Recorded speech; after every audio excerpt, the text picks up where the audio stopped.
here. I love you all. Hello and welcome to the Scannain Podcast, your weekly look at the world of film, Irish and international. I'm your host, Darren Mooney, and joining me are Luke, Jay, and Grace. So we're going to talk about what we normally talk about. We're going to talk about the top 10, the new releases, and the week in film news. But let's talk about what we normally talk about first, which is what have we watched since last we talked. So what have you watched, Luke?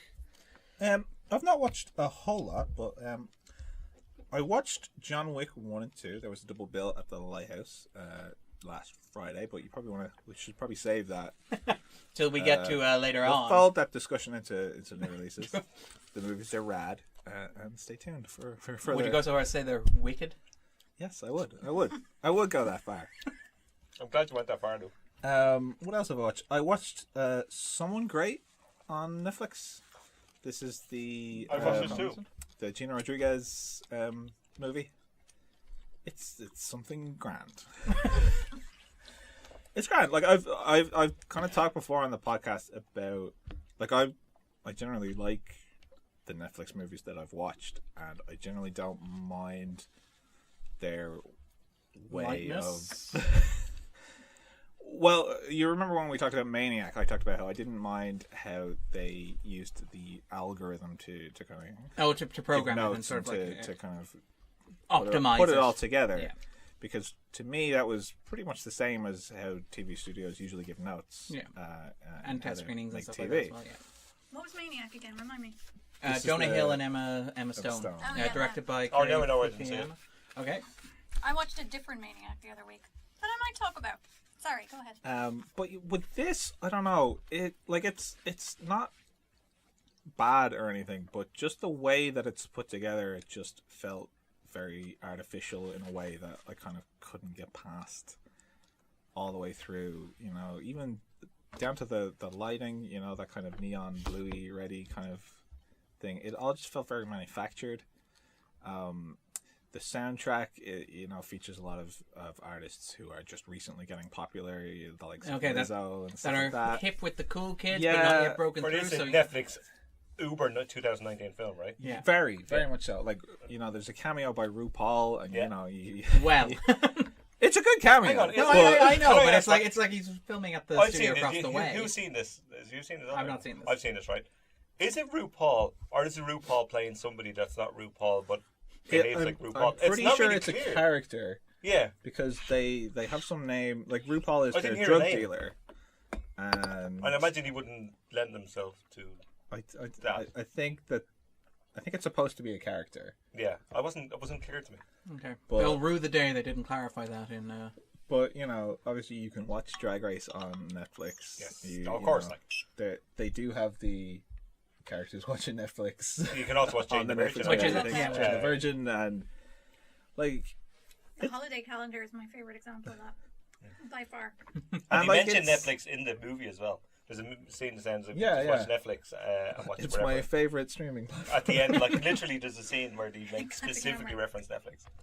And like it's not a bad story. It's about like Gina Rodriguez has gone through this bad breakup with Lakeith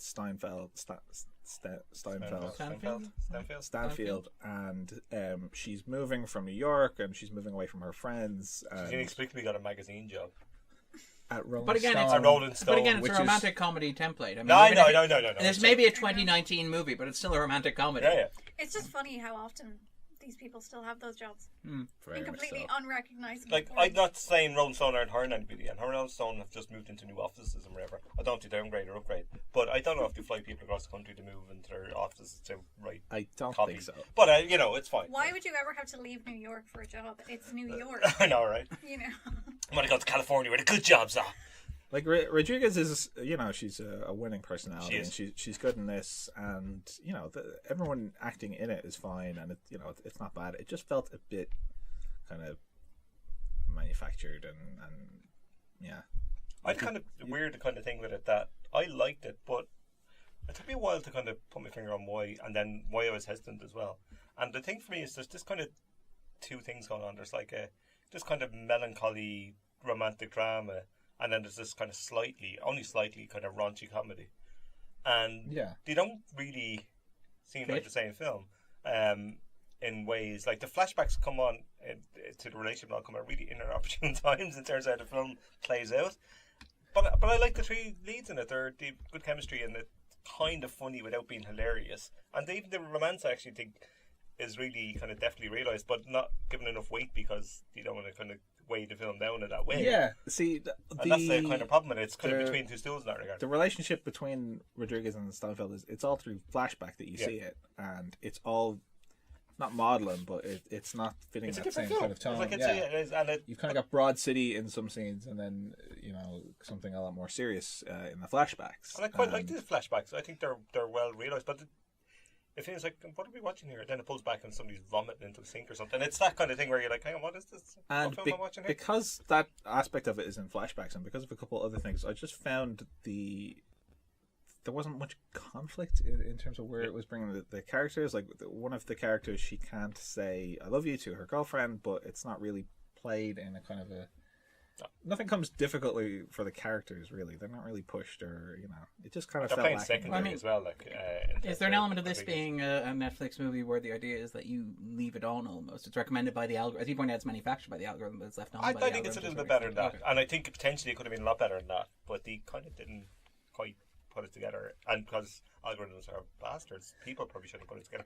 Bit of a missed opportunity. Yeah, it is, yeah. And but it's kind of pleasant enough. Like, I quite enjoyed it while I was watching it, but similarly to Luca, it's kind of like, okay, what's really happening here? Like, also on Netflix recently, I watched for the first time actually Girl Interrupted. Oh, Winona Ryder and Angelina Jolie. Yeah. interesting. Angelina Jolie supporting actor Oscar, right? she really Oscars it. Yeah. Really Oscars it. Well, I mean, this was her sort of like big announcement performance. Like, I mean, she'd been in like stuff like, was it Tin Can? Not Tin. What's the Pushing Tin? Pushing Tin. That's the one. Yeah, and she's really going for it. She really goes for it in this. It's dated, I would say, in quite a lot of ways, but it's still very watchable. And like Winona Ryder, we really have failed, or had failed her for a long time. This was right before the whole media circus burst when she shoplifted. Yeah.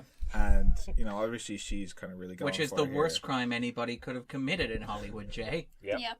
There's a sliding scale. But she's good. It's a very good performance. There's you got Brittany Murphy in there as well. Brittany Murphy's already so sad. From Mad Men, Peggy from Mad Men. Elizabeth Moss. Yeah, she's in there as well. And there's some good performances. There's just elements of it where it's a bit meandering and a bit kind of schmaltzy and that, but a lot of kind of very heartfelt and well executed stuff as well.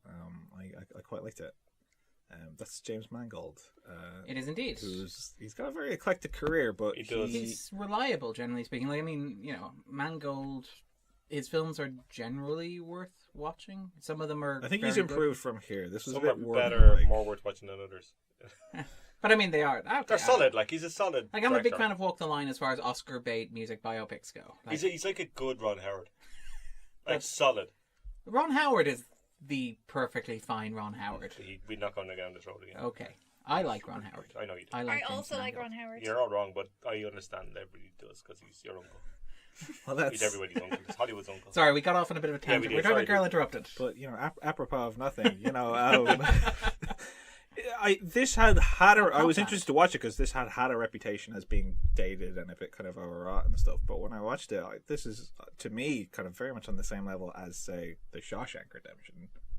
And it's kind of touching on some of similar stuff, but just with a different kind of group of people and a different, But for me, it's good. It's good stuff. No, I quite enjoyed it as well. And I was thinking of Copland would be another early Mangold film that I'm very fond of as well. Which he did in Mangold. Hi-oh. Sorry. It's great. Have you seen Robert De Niro in The Bagel Ad? Stop. We're not talking about that. Oh, God.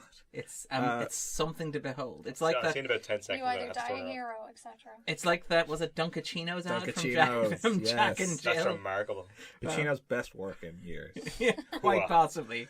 I also watched Gold. Has anyone ever seen Gold?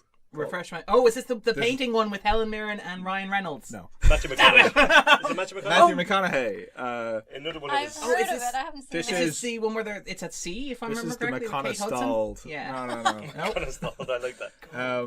So There's a few of those. this is a movie from 2016. It's based off of a gold mining scandal from the 90s. Oh, pot-belly, bald head! Yeah. Which I had seen in Got tired of the cinemas, title. and it's dreadful. Like, it's terrible. But they should teach it in schools, because it's a very good example of a movie that's shaped like something good. Like, the skeleton is all there. It's got a great cast. It's a great story, but the execution of it is just so bad, and the script is just so bad. Who made it? The director of, I think he wrote Traffic. Oh, okay. Yeah. I don't. His name escapes me at the moment. I shall find out. I should know this. I did know this. You did know No, it's this, gone. did you? If you can imagine the Wolf of Wall Street, but they're on Quaaludes the whole time, that's the kind of pace that we're going for here. Stephen Gagan. There you go. Or Gagan. Some people shouldn't direct, I guess. It's, But I mean, like, again, there's this thing it's of like... written you've by read the people that wrote Tomb Raider, so I think that's where a lot. the of recent Top Tomb Raider, is notch. it? Top notch. the That would be a great name for a screenwriter, wouldn't it? Top Notch. Top notch. Mr. Notch, we need a new screenplay quick. But It better be good. All the cocaine has been delivered to Mr. Notch's trailer. It's based on a real scandal, but they've changed a lot of it for legal purposes, and it just doesn't really seem like they know where the story is. Like, you have the first act where McConaughey and Edgar Ramirez are mining in Asia, and he contracts malaria. It's this whole thing, and then you kind of speed on ahead into the kind of these are the good times where Montage. at the stock yeah. exchange kind of stuff. He's getting really nice dresses for Bryce Dallas Howard, and this kind of thing. It's Dallas, like, she's in one of those dreadful, useless wife to the She Yeah, gets a like lot of bad Dr. roles. Lee, doesn't she? yeah. kind of. She probably took poor Amy Adams' bullet that day. It's Jessica Chastain's, yeah. It's the... I think That's- Jessica I had think just that's a the little chain. bit too much The self-respect. chain of command for these things. Most of the time. But yeah, Well, no, I'm sort of thinking of, was it Most Violent Year, that sort of thing, where I can imagine the filmmakers looking at that going, let's do that, except we got McConaughey and Bryce Dallas Howard. you get these things, like, actresses that are way too good for roles like this. The role is basically like the co-ed from the beginning of Ghostbusters if she married Bill Murray. They show up in the first scene and they're so dazzled and enamored by the person, and it's just meant to show how awesome and charismatic they are. But then Precisely the opposite keeps going effect. with Yeah. them. It's useless. But it's a hilarious screenplay. They should teach it as an example of what not to do, because you have McConaughey really excited to be featured in Gold Digger magazine. Gold They have- Digger They magazine. have 500,000 subscribers. No, you don't. And like, he has this big emotional kind of climax when he wins the golden pickaxe for doing a really good job of mining that year. And they bring in this. I kind of want to imagine the first draft of the script was the entire movie told via flashback from that moment. I It's like wish. him sitting down as they're reading the names. Holding the axe. Yeah, holding little pickaxe, and they're like, Yosemite Sam is nominated, 3-time champion in the category. And like, they bring in this big whole FBI angle in like the last half an hour. It's just a really fascinating mess, and kind of a good example of where McConaughey kind of really stumbled after hitting it big again, and he's still kind of really in stumbling that away for a area. few years, like. Yeah. I will not There hear are a bad peaks word and said troughs. against Serenity. Serenity is a masterpiece. You know, he's like the economy. Sometimes he booms, sometimes he's in a recession, then he'll boom again, and then he'll recede again, and Except his on and recessions on. last about 10 years generally, isn't it? Yeah. Like, yeah. That's fair. Yeah, I'm happy enough. A little bit of McConaughey goes a long way. I can't wait to see the financial movie scandal of Dale McConaughey. People on the stock They exchange. would involve bongo I drums. have seen 2 good movies though. That's good. recently. Right. Yay! So I watched Greta, which is awesome. I love Greta. Greta's fun, isn't great fun, isn't it? It's Greta fun. Yes. Greta fun. And Gratifying. yeah, this is kind of Neil Jordan in his comfortable area, just taking something mad and really kind of going with it. Vera is great. She gets so much great stuff to do. It's not, deep stuff, but it's very, very, very entertaining. Just another thing that struck me while I was watching it was how good Micah Monroe is in this. Yes. Yes, she plays the friend role, which Which would is- normally be thankless. She puts a lot into it, in fairness. Yeah. It's kind of set up as the dead meat kind of a role and the kind of a very shallow character, but she puts quite a good bit into it. I was nearly at the point where I was like, I wish that she was The lead. the lead, because I kind of think she outshone Chloe Grace Moretz a little bit. Just felt a bit more dynamic, where Moretz kind of felt like a putz in some ways. I kind of more would buy some of the stuff that Monroe does.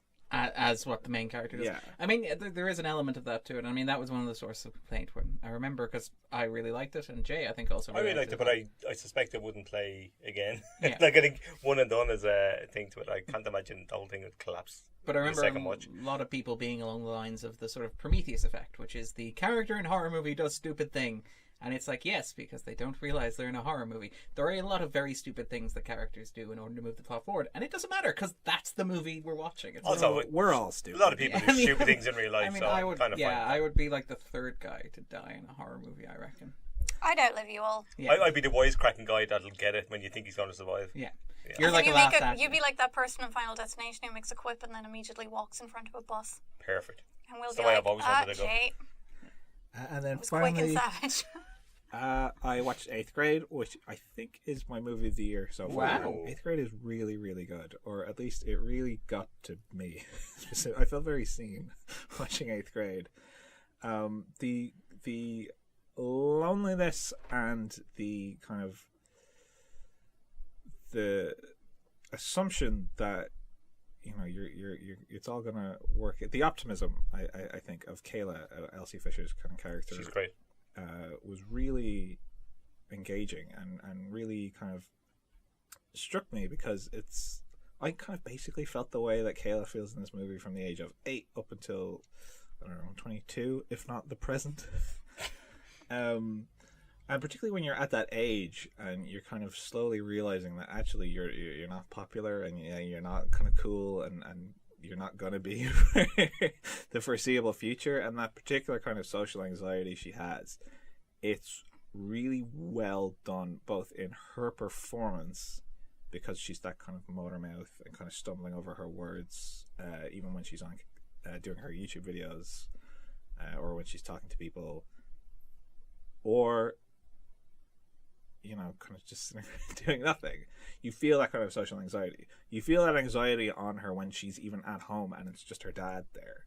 She's kind of snapping at her dad to leave her alone, because you're just so mortified at that age and just so sure that that everyone at the same time knows that you suck and is about to realize it at the same time, which is impossible, but that's how you feel.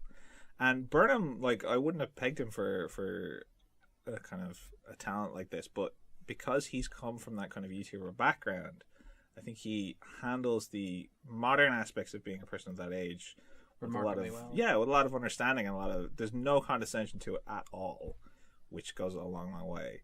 And when selling this movie about this cool thing that the kids are doing these days, she's on YouTube all the time. She's on Instagram. The gram, as they call it, I believe, Luke. Well said, Darren. You're really I am with the hit kids. with it. But I believe most people call it Insta. It has The real such an cool understanding for every character in it. Like, every character in the film is believable as a person, whether it's Kayla herself, or her painfully kind of dorky dad, or her crush who's this completely empty, single-minded, kind of useless person. And it's so obvious to us as viewers, but completely doesn't through to her at all to her. And yeah, I really, really enjoyed it. It's the closest I've come to crying at a movie in a long time, when you get to the kind of heart to heart between her and her dad at the end. And I am an emotionless robot, listeners, so I'll tell you something. That'll tell you how unpopular I was when I was 13. Built up that callus, that emotional callus. It's really more of a turtle shell at this point. Yes. I'm always suspicious of people who didn't feel like a complete loser when they were a teenager, though. I just don't feel like it's normal. You have that one character in this that you can tell feels that way as well, but he just really masks it through. But I think a lot of everybody does, but I think at the very end. Yeah, but I mean, I think everyone else looks at other people and thinks that they're really cool, but even the cool people feel like twats Yeah. inside. Do you know what I mean? Being young's a hellscape. I mean, Yeah, that's it's the awful. truth of it, like, yeah. Nobody likes it, but you And get it through doesn't go away. It wasn't well, the worst thing. But it's, you know, it works as a comedy. It works as like a horror at certain points, and you know, as a coming One of age particular kind of scene, story. Yeah. that's pretty horrifying. All Is right. this going to be like a Frances Ha situation where it's actually a horror movie and everyone's telling you how like sweet and lovely it is? Like, no, But there it's is elements of sweetness to it, horrifying. though. I think, and it is. I think you kind of pitched it that there's there's a kind of heartbreaking kind of gap between the optimism that she kind of clings onto and the Still actuality of life. hasn't like. been knocked out of her Yeah, yet. I liked it. I didn't like it as much as Luke, but I did like it. I have to say, it's good. She's great. Elsie Fisher's fantastic. So on this podcast, we'll be 8th grading it on a curve, eh? Yes. All right. Thank you very much, Luke. Jay, what have you watched since last we talked? I gotta recover from that one, Darren. I'll take a bow. Yeah, I'll begin somewhere. Let me see. I watched a film called Fugue, which is directed by God. I gotta fuck this name up. Hang on a second. That's the name. No, it's not. Yeah. It is Agnieszka Smoleńska. Jesus, that's bad. Polish, anyway. Yeah, I don't think I can do that. She did. I think it was Lure. Oh, this is the one that was on Mubi. Yes, and it this was yes, on. this This was- was at Dublin Film Festival. I got a ticket, but I missed it. So we turned up movies. So I said I'll watch it. I haven't seen Lure. I heard really good things about it. Is Laura the Mermaid one? Yes. So the same director as that. So this is on movie, and this is interesting.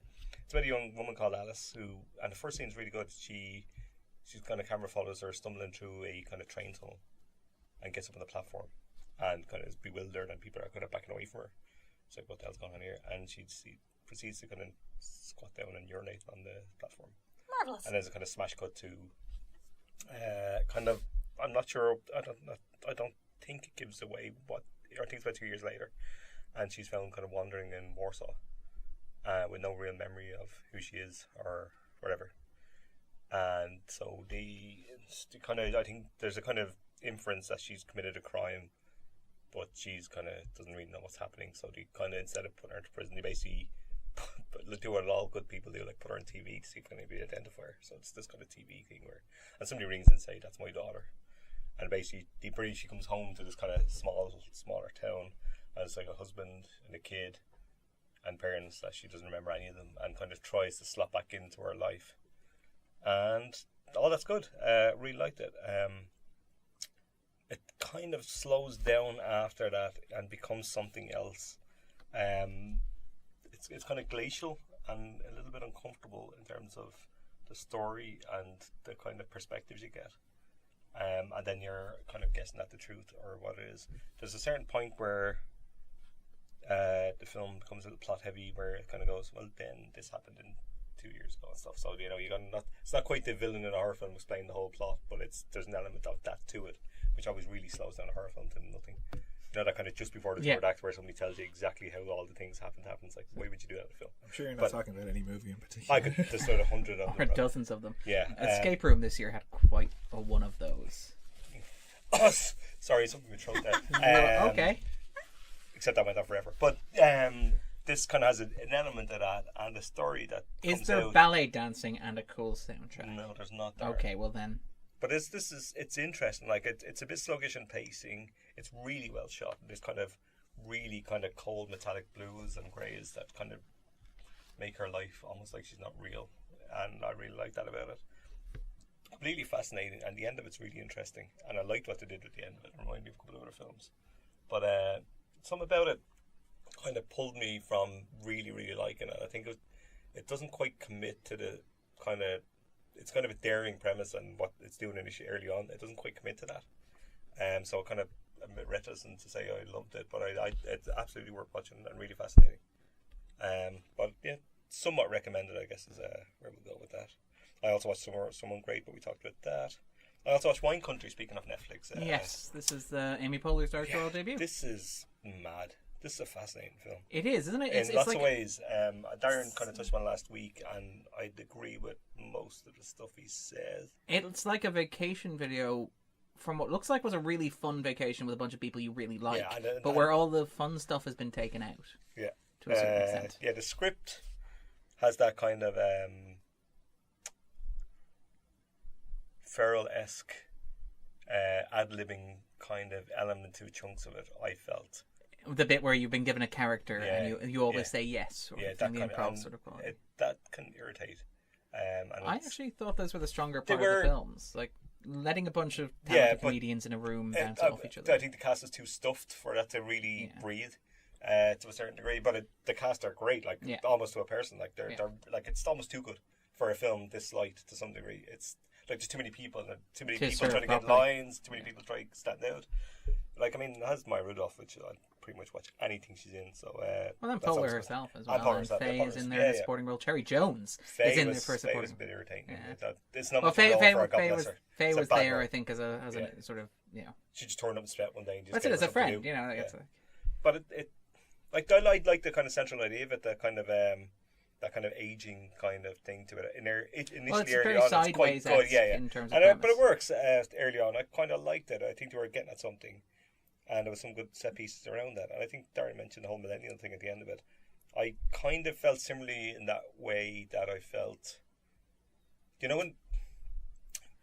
For listeners who haven't seen the film, there's a sequence where they visit an art gallery, and it there's young descends into people a doing art. conversation of young people doing art, and your generation was born with hurt feelings is one of the lines that I've noted from that sequence. I've no problem with this. It reminded me of A Star Is Born, about the kind of pop music thing. In that, what does it mean, Jay? Yeah. Why you got to come around me with an ass like that? What does it mean? But it's exactly that. It's like initially you go, oh, actually, it's quite funny. Characters can think that. Older characters think that about young people and so on and so forth. That's great. Then you think, hang on, the film feels that way. The director feels that way. This is quite clearly in the way that Star Is Born thinks that. Like that's it. Because I mean, like agent superstar Bradley Cooper thinks about it. The premise of like Wine Country should be that these people are like, again, they're old and they don't have to be likable or lovable. No. But the film weirdly seems to think they are. But it's just think they're right. Yeah, these guys are right. Look at the young people with their hurt feelings and their selfies. artwork and their Fran like, Drescher obsessions. It's like, but all right, Amy, take it down a notch. You were young once, maybe. You know what I mean? Stop it. Like, get over yourself. You know, the multimillionaire Amy Poehler's not happy with the young generation. Shit. Can't believe it. It really pulls from the film, and it's a pity because the setup and idea is worth it. Like the cast is great. Like, and it's like this could be good, and it's not really though. It's a pass the time in the way a good chunk of Netflix films do. But watch it if you want. Do what you want. It's your life. don't come crying to me. There. And speaking of Netflix, fuck, I have a lot of Netflix films. I watched Knock Down the House, the documentary. This is I really like this. It's the documentary about famously AOC is the main kind of thing about. It's following, I think, it's 4 women who running for Congress. Running for election. Some of them are running for the Senate and the others for Congress. Yeah, and AOC being a superstar and the way these things have gone. Edited retroactively. It would feel that way, and so it suffers a little from the kind of lack of focus on the other participants, particularly on their kind of policy, what they're about, what are they into, and all that kind of stuff. But AOC is a superstar, and it's obvious. Like, I think even taking the retrospective element out, like, she stands out a mile by just fierce intelligence. Like, she knows exactly what she's doing, and pretty early on, as far as I can see, knows exactly what's what. And also suffers a little bit from that kind of Netflix documentary house style, which I find really flat and really, both in cinematic terms before, and in cinematic terms and narrative terms, and that kind of way that they do things, which irks me. I need to kind of write down exactly what it is, because I haven't quite pinpointed exactly where it irritates me. But I think you need to thoroughly document how you feel about this. And all the documentary scenes, it's like a kind of, we have to film it this way because this is how we do things around here. It's like, fine, but you'll lose a star, you fuckers. But it's good. It's very inspiring. The women are progressive and interesting, and I mean, better than mean anything in the end. And the shit stain that is America at the moment, I don't know, but it does give you a little room for hope, and it's quite good, and recommend it. Yes, I rewatched a couple of films. War of the Worlds last night, the Steven Spielberg film. Awesome. Which I've got a huge soft spot for. Ending not quite withstanding. The first act's brilliant. It's so economic and so smart and so. And one of the first films to really evoke 9/11 on that scale, I think, as well. I still don't know whether I can buy Tom Cruise as a blue collar guy. human in any being. way. Or yeah, well, I mean, he's like. I you know, remember on the other actually side. after this came out, there were loads of interviews with Steven Spielberg where he talked about how Tom Cruise is playing this like sexy dock worker, and I'm like, Steve, Stop it, Steve. let's Like, take a step back here. no, the Scientologist, a multimillionaire Tom Cruise, works on the docks. This was the height of Spielberg's kind of infatuation with Cruise, Yeah. and they don't get along anymore. Oh Yeah.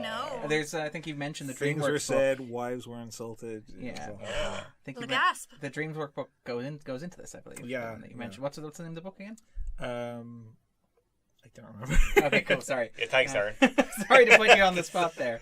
But Jesus, Luke, get your book The, research up front. the Men Who Would Be King. I think that's it. It's about kind of DreamWorks being set up from beginning to end, and kind of looks at Spielberg and Geffen and Kratzenberg and their kind of ambitions for the studio, and Spielberg's kind of use of it as a playground for his own ideas. But and actually, I mean, you say what you will about sexy dock worker Tom Cruise. You know, when there's an alien invasion, He'll that run. you're the only one who can help. They're a good pairing together. Like they work really well together, Cruise and Spielberg. I think they're kind of very much on each other's. Well, again, wavelength. that's sort of old-fashioned Professionally. blockbuster. Yeah, old-fashioned sort of blockbuster filmmaking. Like, again, Cruise is like an old-fashioned star. And it's kind of like he's had to latch himself onto Mission Impossible because it's the only game in town is create a franchise that is him. Do you know, And the Spielberg thing- is very old-fashioned. What's really more interesting, Cruise and Dakota Fanning work really well together. Dakota Fanning does her Dakota Fanning thing, which is massively intense kind of thing that terrifies you when she's Yeah. on screen. She'd But make a great horror that film. works when you're going for that kind of. Yeah, no, it Yeah. absolutely does. No, it To really have does. a child there that's completely. Is this a movie I remember with a horse on fire at one point, which is very effective? Am There's I also thinking Train on Fire. Yeah, that's a train. That's on something. It's a That's train thing, in it's great on the on track. quiz, but there's loads of sequences like that. There's a plane crash sequence. There's or the aftermath certainly, and There's kind a of ferry overnight. being toppled over. Yeah, I wouldn't have gone on that ferry. That's all I'm going to say. It was like saying, it's like, we just go over here, out of the way of the ferry. But Very yeah, somewhat undercut by the fact that I can't help watching that sequence. I think of Jeff Wayne's War of the Worlds, which is a very different experience. I can imagine. But it's good, and then it gets to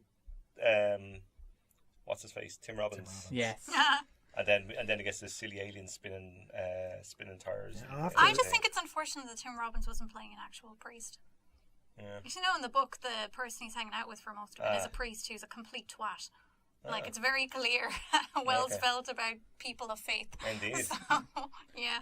I'll have to rewatch it. I remember it really, really falling good. off a cliff for me when It Tim does, Robbins yeah. came in. Oh. It kind of falls. But The Robin stuff that- is okay for I'm gonna- for a moment. I'm I going to think, put my hands up and say that I quite like the Robin stuff. I don't think mind it. parts of it are effective. I think the route it goes down where he, decides to kill him Yeah. is I really like that interesting shot. I as quite a, like as the- a There's a couple of moral great shots in it, Yeah. but thing. the whole thing of, and this is where the film started, because I hadn't seen it in a few years, and I looked at my Letterboxd review that I did at the time. And Letterboxd existed back then? It did, yeah. It did. Jesus. And there's where the alien thing comes in the window to look for people, Yeah. right?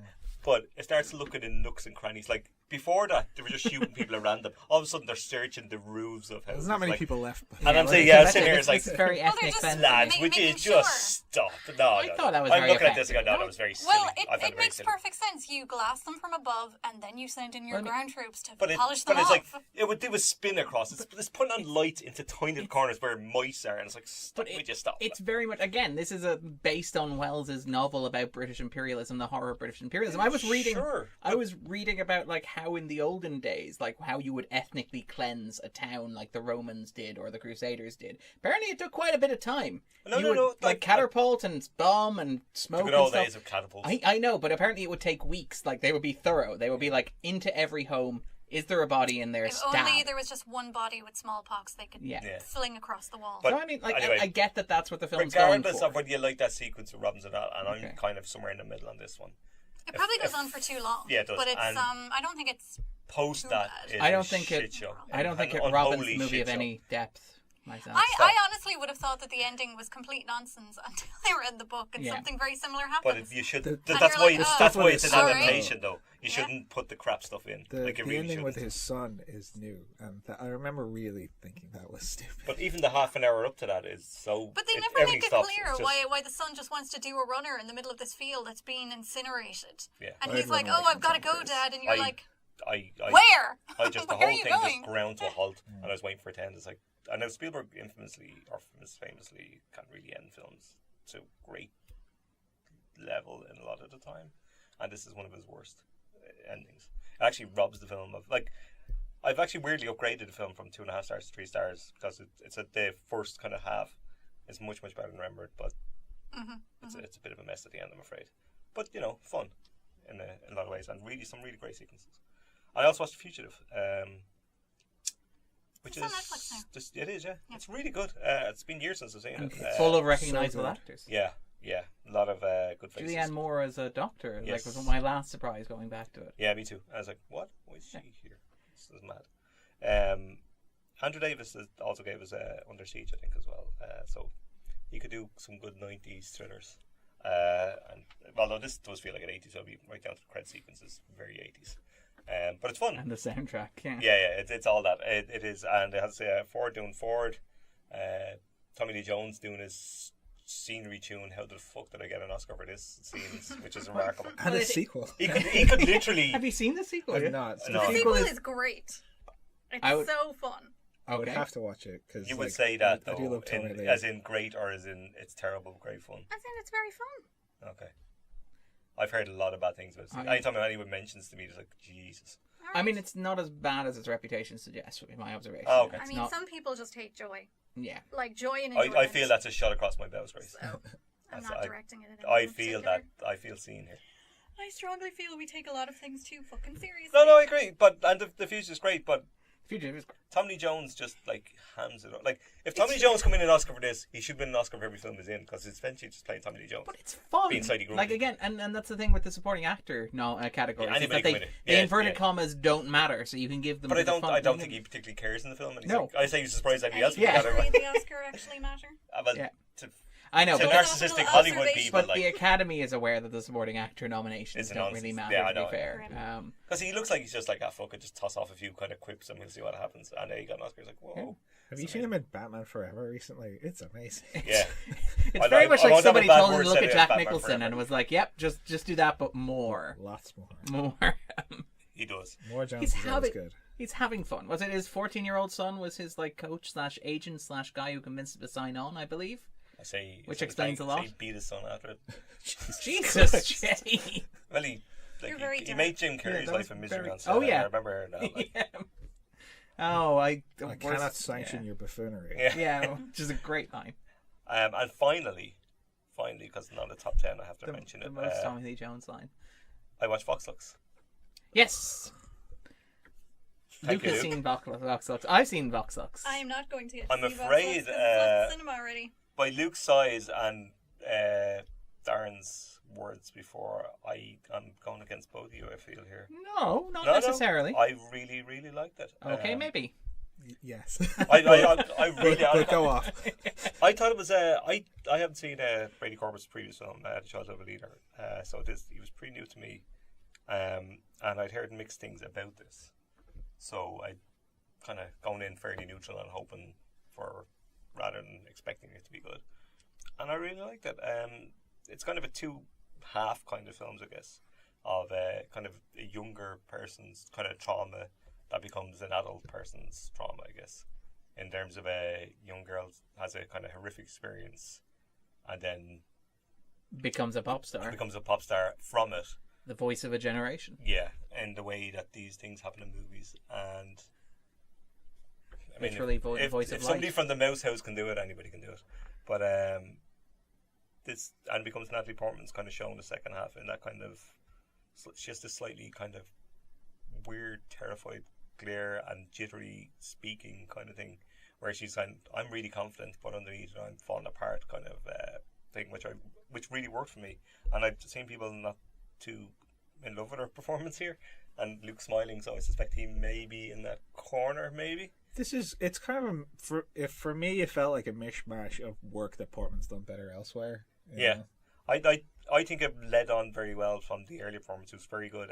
Is the girl from Raffi Cassidy from Killing of a Sacred yes, Deer. she's great. She's very great. good. And I can see exactly why Portman's doing what she's doing, given the context of what happened and what comes up before. There's a kind of weird heightened strangeness to her, and that kind of protective yet also blasé attitude, where she's clearly in real trouble and doesn't really know what to do about it. And but the one thing I really liked about it, other than the fact that I found it extremely cinematic actually as a film, I thought it looked really great. It's a little bit pretentious here and there. I think Little bit, just a little bit. But I don't mind pretension in the context of somebody who's clearly in control of what they're doing. So you either like it or you don't. Like, this is not. Yeah, well, this is the thing where like he's quite clear on what he's about here. This is where I suspect I fall between yourself and Luke, Yeah. where I'm like, the film is aware of how ridiculously pretentious it is. In fact, like, it repeatedly draws attention to it through the monologue of Willem Dafoe. Yes. Question is, which is also part Wes Anderson-y Yes. kind of thing going on. Question is, and I don't know the answer to this, is does that make it a better film somehow? I don't think it makes it a worse film, certainly. I think it makes it interesting. Makes it a more irritating film. Well, I can see why, but it's very coincidental that that's a film as well, which is an interesting conceit.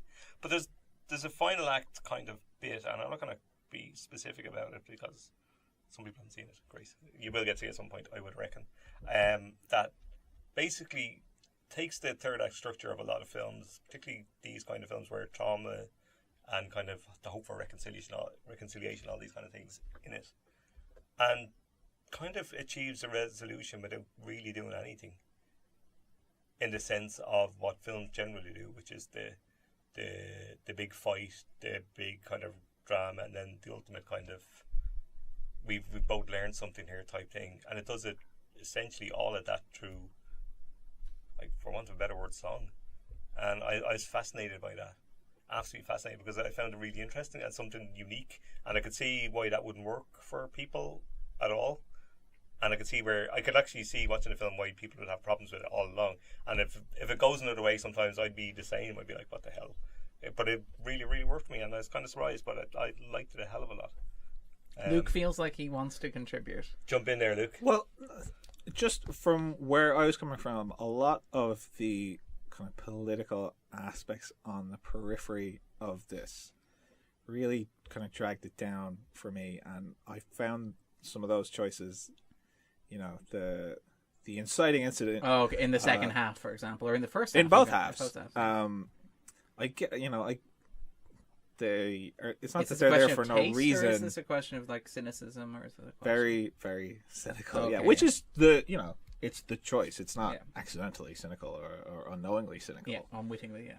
But from Jump Street, it just feels like a film that has to me, had no compassion for its characters or for its audience.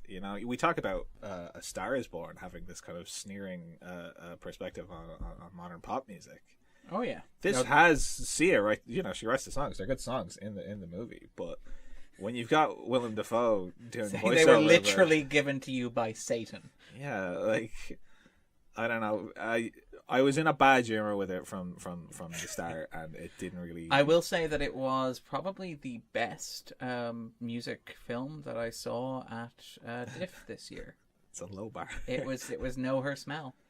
It's but I will say, even though I think it is better than Her Smell, it's also better than A Star Is Born. I would probably actually agree with that, although I really just didn't like A Star Is Born. Well, yeah, but I quite like Star Is Born, but I think this is better. I think this was more interesting. I found Portman to be really broad in this, and really, again, not really, apart from maybe one scene, not really invested in the trauma of the character, which, if the movie's telling me that's important, I need that to come through more in the I thought performance. it did. Absolutely came through. And with Jude Law as well, just Well, Jude Law being Scuzzy Jude Law. I guess. But there are Trademark things. Scuzzy Jude Law. There are certain choices that this movie makes that I can't believe it's been getting away with. To be honest, in terms of the schlockiness and the cynicism of it, like if this was in other movies that were already getting dogpiled on, I feel like it would get dragged down more. Yeah. And I can 9/11's use in this film, for example, to me was so hacky, and especially with what it's paired with, it just. Yeah, there is a certain element of it getting away with stuff because it's a clever, sophisticated art film. I think to a certain extent. I think it's ambitious. I think that's the thing. It is an ambitious film, and I think I can see why director, I'd say he'll get his comeuppance in the next film to some degree. It's like, right, you stop think, it like now. you think he has a platform, is it like so now people are paying attention? And like all of those things are kind of true. I've no real dispute with, but I think he gets away with it through sheer will, in the sense that, and I think he knows exactly what It's he's a doing. strong-willed film. No, but it is. Oh, Like, yeah, and I think I can easily say why it doesn't work for someone. I can totally see it. I mean, that's how it goes. Yeah. Like, Yeah. but yeah, it's definitely, it knows what it's doing and it's seeing it Yeah. through. It's very, any reading I've done after, it's very divisive.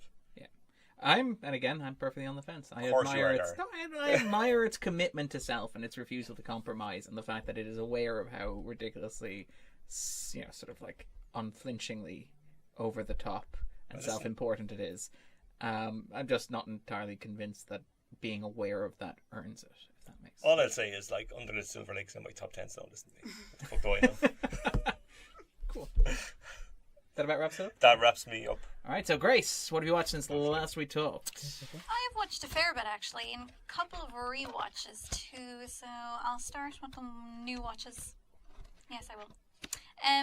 Okay, well, last night I watched Skate Kitchen, which I got out of the library about 2 weeks ago, and then finally looked at. And to the surprise of no one, I'm sure I really liked it. It's a very, very interesting, compelling little film, which is shot in a really beautiful way. That is kind of hyper realistic. I've seen some people sort of liken it to a sort of a documentary style, but for me it more has the feel of like almost like a stylized music video or something. I mean, for obvious reasons, you have all of these shots of the girls skating around and the various kind of styling that goes with that. But I just thought it's really interesting to pair that kind of sort of dreamlike, very sort of breathy, airy feel with something that feels very insightful in terms of people's experiences, and the lead character's experience in particular, obviously. Essentially, it's about this young woman who lives on... Young woman, she's 18, I guess I can call her a girl. Anyway, she lives on Long Island and she really likes skating. Her mother is not a fan. She takes up with this group of female skateboarders that she discovers on Instagram, which is an instant like for me, because I really hate when movies, as the vast majority of them do, don't understand how social media works ever, and just especially when they have young people using it in a way that's like, it's just cringy. Anyway, this movie seems to understand it a little better, so it got a thumbs up from that. But anyway, so when she meets these girls, she basically discovers a kind of a sense of community, a sense of belonging that she didn't really have before. And it kind of goes from there. There's this sort of third act conflict that arises, that if it's possible for something to feel realistic and unrealistic at the same time, like unrealistic in the sense that it feels like it was kind of maybe shoehorned in a bit to give them a sort of a slightly different direction to take it in before the inevitable resolution. But realistic in the sense that I can absolutely see this being a thing that teenagers would kick off and, to be frank, extremely overreact over, because it's probably happened to all of us. But there's some really interesting conversations that it captures between these characters, and the way it's filmed makes it seem very authentic and very sincere. Now there's, like, they talk about things to do with, consent and sexism and various other slightly dark things that come through, and then there's a whole scene where they go to an orgy, which is a little bit strange. So I don't think it was intended to be an orgy, but it sort of turns into one. But yeah, it was just very, very interesting. This really kind of colourful, incisive look, I think, at maybe if not necessarily a way of life, then definitely a way of teenage life that's just represented through the medium of this skate movement that they're all very captivated with. So I really like that, and I would recommend it. And then I watched a bunch of stuff last weekend, actually, and kind of didn't really leave my house. So I watched Short Term 12, because I wanted to look at a bit of Brie, and I loved it. It was wonderful. I'm sorry, Jay. I can feel you sitting there going, this was an awful Sundance movie. It's kind of an awful Sundance Is it? movie. Yeah, it I is. really like Short I Term think it's I lovely. know I'm kind of in a minority on this. Solid Sundance movie. It's very, very warm. Don't make it sound like I agree with you, You Jay. literally did. It's a very warm, empathetic, sensitive movie, and I think it benefits from having an incredible cast, a lot of whom before they were famous. So in addition to Brie, obviously, you have wee Caitlin Dever from Justified, who's amazing in everything and really coming up amazing in in this. Booksmart, and she's really great there. Keith Stanfield, he was calling himself at the time. I like Keith Stanfield now. Rami Malek is in it, kind of in a supporting role, and oh god, I can't Freddie remember her Mercury. name. Rosa from Brooklyn Nine-Nine. I can't remember her real Stephanie name. Beatriz. Yes, she's also in a supporting role. And that guy from the newsroom who sort of appears in things and has never really taken off. What's he called? John Gallagher Jr.? Is that his name? Oh, yeah. That always freaks me out a little because my principal's name in secondary school was John Oh, no, Gallagher. I knew a John So, Gallagher anyway. in college, yeah. Yeah, it's one of those names.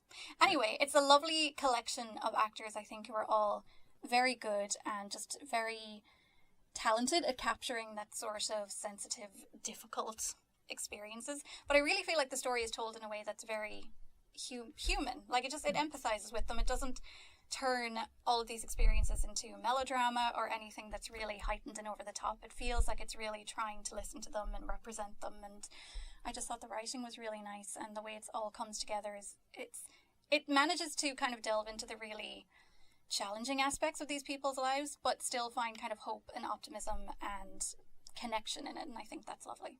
So I think because Larson's character has been through Yeah. a lot of what the people in her care have been through, you have that from the beginning, that kind of sense of the main character understands the other characters, and that helps you to Get on the board to a same certain level. extent, yeah. Like you kind of understand that that's where it's going to go with her, but you can go along with it. Trust that, yeah. Yeah, and I think I think this is probably her best performance. yeah, this should have been her Oscar performance, really. But not that she isn't fabulous in Room, because she is. But I watched this 5 years ago. this is a real so breakout role. I remember having. Well, I mean, it's a breakout movie to a certain extent. It's kind of amazing going back and looking at it. The director and everything's got a gig, isn't he? Yeah, he's doing doing Shang-Chi, Yeah, I believe, which is like Iron Fist, but not racist. That's good, isn't it? Yeah, it's always a good thing. I think this plays to Larson's strengths slightly better than Room, though. It kind of allows more for that kind of winning personality to come shine where, through. Yeah.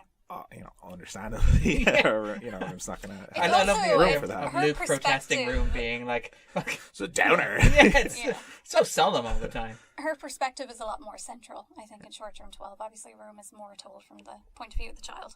So But, there's a lot that it doesn't say. I watched it in 2014, and I remember having issues with it, so I think I'd find my review of it like that I would have done at the time. You should keep it in short-term memory. I didn't put it in Letterboxd for some reason, but I found it on Twitter as the 8th of May 2014. Wow. And it was when they only have short characters kind of reviews, because we didn't. 140 Almost characters. Five years before I watched it. And You guys, it's been 5 years since 2014. it was Larson essentially that kept me watching it. She was great, Yeah. but I thought it was not good from my review at all.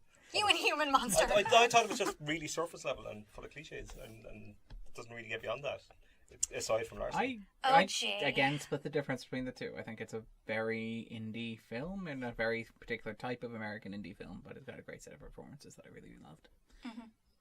I'm glad you're splitting the two there, and it's good. Yeah, I bring balance. You do to the Force. So, Yeah, Perfectly balanced. I'm working as all backwards things here, should be. but before that I watched Lady Macbeth, which was a very different there's kind of the film. film. This was excellent. I really, really like this, but oh my god, I'm never watching it again. Like, I'm so intense, isn't it? uncomfortable. Like, I actually, because I had to go out in the middle of this because I mistimed how long it was, so I left the last maybe 40 minutes to watch when I came in, and I'm kind of glad I did, because I feel like it would have really been a bit too much to absorb all in one go. But no, this is really good. The story obviously is like savage, like feral in its and it savagery. kicks off pretty early, like it's around. Yeah, and it really does, but it's told in a very interesting way. It has that sort of feeling of like a play, almost like a chamber piece, because obviously it's very concentrated in one location, more or less, and that location is used very effectively, I think, to convey the bonds and constrictions that hold a lot of the characters in place for a multitude of different reasons, because it touches on the whole idea of gender equality and the lack thereof, and then obviously racial politics for the time, which And class. which are just awful, yeah, and class politics too, and it's so cold and bare, and really it's kind of impressive how absorbing it manages to be by because you sort of find yourself sitting on edge the whole time and just waiting for the next kind of terrible thing to happen, and it feels like that sort of hand in a horror movie that just sort of appears and touches you and is really cold, and you're like, what was that? Just keeps drawing you in slowly, but no, it's very good. It's very atmospheric, very intense, She was fantastic. very Pugh is unnerving. amazing. Pugh is excellent. I think the whole cast were pretty Yeah, they amazing. are. I They're meant to pretty look up the I think it's Naomi something possibly who plays the maid. She's going to be in the next Star Wars, I think. Isn't everybody going to be in the next Star Wars? Well, if you she's do one it? of those. Yeah. You get a Star Wars, Yeah. and you get a Star Wars. Naomi Aki, yeah, I thought she was excellent in a supporting role that didn't really give her a whole lot to do, but she conveyed an awful lot with very wide-eyed fright. And So- it kind of has this way of, it sets up this world where the decisions that Pew ends up making and the way she ends up going, you're like, well, why wouldn't she do this? Yeah. You know, this world is so cold and horrible that what she does is perfectly understandable. But through Aki's character, you have that little footnote of, well, This is kind Is of it really? monstrous. this is Yeah. actually horrible. Yeah. Are we really going there, sort of thing? Then I also watched this thing called Miss Stevens, which is fairly disposable indie movie. Jade loved this. Chalamet. Yes. I watched it for one reason, and that reason was Chalamet. I'm not going to pretend Don't like be I didn't. so shallow, man. I mean, it's not bad actually. It's very kind of, it's sort of bog standard, but it's good. It's not something I think you'd regret watching, but you also probably won't remember. You I watched agree. it after about a month. It's bog standard. that's standard. Darren's grand. It's bog standard Perfectly adequate, indie, but Yeah, it yeah. is. as all things should be. It's probably better than a lot of the tripe out there, but not by much. But it's fine. Anyway, it doesn't really deserve much more than that, so I'm going to move on to. What's it about? Oh, sorry. It doesn't matter. I love the idea that doesn't Grace, like, matter. you won't remember having watched it. I watched it this week. I've got nothing. No, you really won't. I mean, there's an actor from Riverdale in it, so that should tell you everything you need to know. It was just like maybe Timothy's audition to play somebody who has beautiful hair and cries a lot, and move on to that in a better film. But no, it's about a teacher who takes I think 3 of her students to some kind of drama workshop thing that takes place over a week, and she and Chalamet's character sort of develop a bit of a bond because they're both troubles with a capital T, and it just kind of goes from there. Is there any Sundancey bit in it where somebody sings or An The eccentric karaoke moment that or- celebrates yeah. their Oh, unique. oh, in gifable form? Yep, there you. Timothy delivers a fabulous monologue and gets very upset halfway through it, and it's just magical. So yeah, there you are. Yeah. There you are. It wouldn't be a Sundance film without it. Yeah. I So also, you think it's perfectly adequate? It's Timothy Chalamet. Well, I wouldn't say meh. It's, I know, but that was mostly to get the pun in. yeah, and I'm ignoring that. Darren, we know that's what it's for. You don't have to explain it. We know how this works. I also watched Maniac, which is not the TV series. Is it the Elijah one? 2012. Yes, Oh, the Elijah Wood Wood thing, one. yeah. Which I really liked. I did not expect to like this because I don't generally go in for things where people get scalped and sewed onto mannequins. But there you are. I enjoyed this. Thought it was interesting. Kind of, I don't even know how to describe it. It's very weird. I have seen it. It's told from this sort of weird point of view perspective, or shot rather, from this thing where it's like somebody attached a GoPro to Elijah's head and just follows him around as he, attempts to get close to people because he was messed up because his mother did weird things in front of him, and then he turns people into mannequins for absolutely no reason. And that sounds like it should be tripe, and I don't know, maybe other people think it's tripe, but I kind of liked it. I'm looking at my Letterboxd reviews, and there's a lot of love here for it. Yeah. surprisingly. Is there? Yeah, I've never seen it. It's but- I think it's very well made, I think I've seen it. which is... It was a remake, I think, of like a 70s kind of is, Yeah, yeah. it has Yeah. a lot of kind thing. Argento vibes going on for So it. yeah, So, I can see how it's the kind of remake that you want more of, where they take something that nobody really cares about and And- put a new Yeah. Spin on it. spin on it. Yeah, a kind of a nice pop filmy vibe going on. good use of your Elijah Wood. Hmm? He's a creepy looking man. Yeah, he is. Although I guess you're not seeing so much of him. Yes, then I rewatched a bunch of things. I rewatched Charlie's Angels Full Throttle for maybe the first time in about 10 years, which is ridiculously ridiculous and so much fun. So much fun. I have a huge soft spot for the two Charlie's Angels songs. There's a bit at the start where they nick a truck because they're trying to smuggle Robert Patrick out of some unnamed Asian country. The truck gets blown off like a road over this dam, and they're somehow able to commandeer a helicopter in midair, and everyone climbs into it and they fly away, and it's great. That's the caliber of movie you're dealing with here. Cameo from the Pussycat Dolls. Demi Moore is the evil ex-angel villain. Spoiler. Yes, it was her big comeback, wasn't it, if I And- remember correctly? Yes, it was. And then Well, her first big comeback. she gets a great scene where she's like arguing with Charlie over the radio, and she's walking away, and he says something like "you were never good" or whatever, and she turns around with like a single tear dangling on her eyelash and goes, "I was great," and shoots out the mic, and it's Sometimes great. more is less. Such cheese-tastic. I haven't seen any of the Charlie's Angels. They're good fun, although They are great fun. I may have melded them together because I always assumed Sam Rockwell's character was from the second one, but Grace told me he's from the first one. First one, yeah. And then I watched The Lost World, Jurassic Park, which is so much fun. I love this film. I feel you're watching Jurassic Park every week. I'm sure. I love Jurassic Park. I know. Well, I mean, I love 2 Jurassic Park movies. Ah. I'll watch Jurassic Park 3 if it's on TV, but I won't seek it out. That's what I mean. Anyway, yes, The Lost World is great. Continues the same kind of subtle, or not so subtle, eco-socialist parable that I quite like in these films, where rich white people who come to a foreign land to commandeer it and destroy the entire ecosystem get eaten by things, and I enjoy that. You know? In a really, it's a very beautiful moral for our times. And on top of that, this has some really fantastic sequences in terms of like horror and scares. Like the raptor attack in the field is iconic. Yeah. I love it. And there's It has one another of my sequence favourite that I'm cuts, forgetting. One of my favourite cuts in cinema history, which is the opening cut from the little girl being attacked Yeah. to Jeff Goldblum yawning on the subway in front of an advertisement for a tropical holiday. Yeah. It's like one of my favourite movie sort of moments. It's so interesting how, like, that opening scene with the little girl, it has that kind of... That and other scenes in it have that kind of nasty edge to them. Yeah. But it works really well. Yeah. And then you get to Jurassic World where it has those nasty It's just scenes. so nasty, And yeah. it Yeah. doesn't work That's at all. unpleasant, yeah. I think Spielberg is kind of the difference there. What- Love him Yeah. or hate him. Like, Shockingly enough. there are sequences in Somebody this that with people rag skill? on, but they're so well directed. Like the big... Oh, the truck going over the The cliff. truck That's what I sequence, forgot. yeah. That's fabulous. It's amazing. With Richard Schiff as well, if I remember correctly, right? And also even, the whole thing. But I mean, what I really like about having rewatched The Lost World, I think, at Christmas, is the fact that it feels like it somewhat prefigures Spielberg's like post-2001 output, in that it is a bit darker than a lot of his, I know he did Schindler's List in the 90s, but a bit darker than a lot of his earlier sort of like non-Temple of Doom blockbusters. It has this sort of like really nasty edge to it, which is quite almost appealing to a certain extent. It's It's appealing because generally the people that are suffering as a result of said nastiness are not nice people, so you don't really have to care. Yeah. So, I mean, it's not...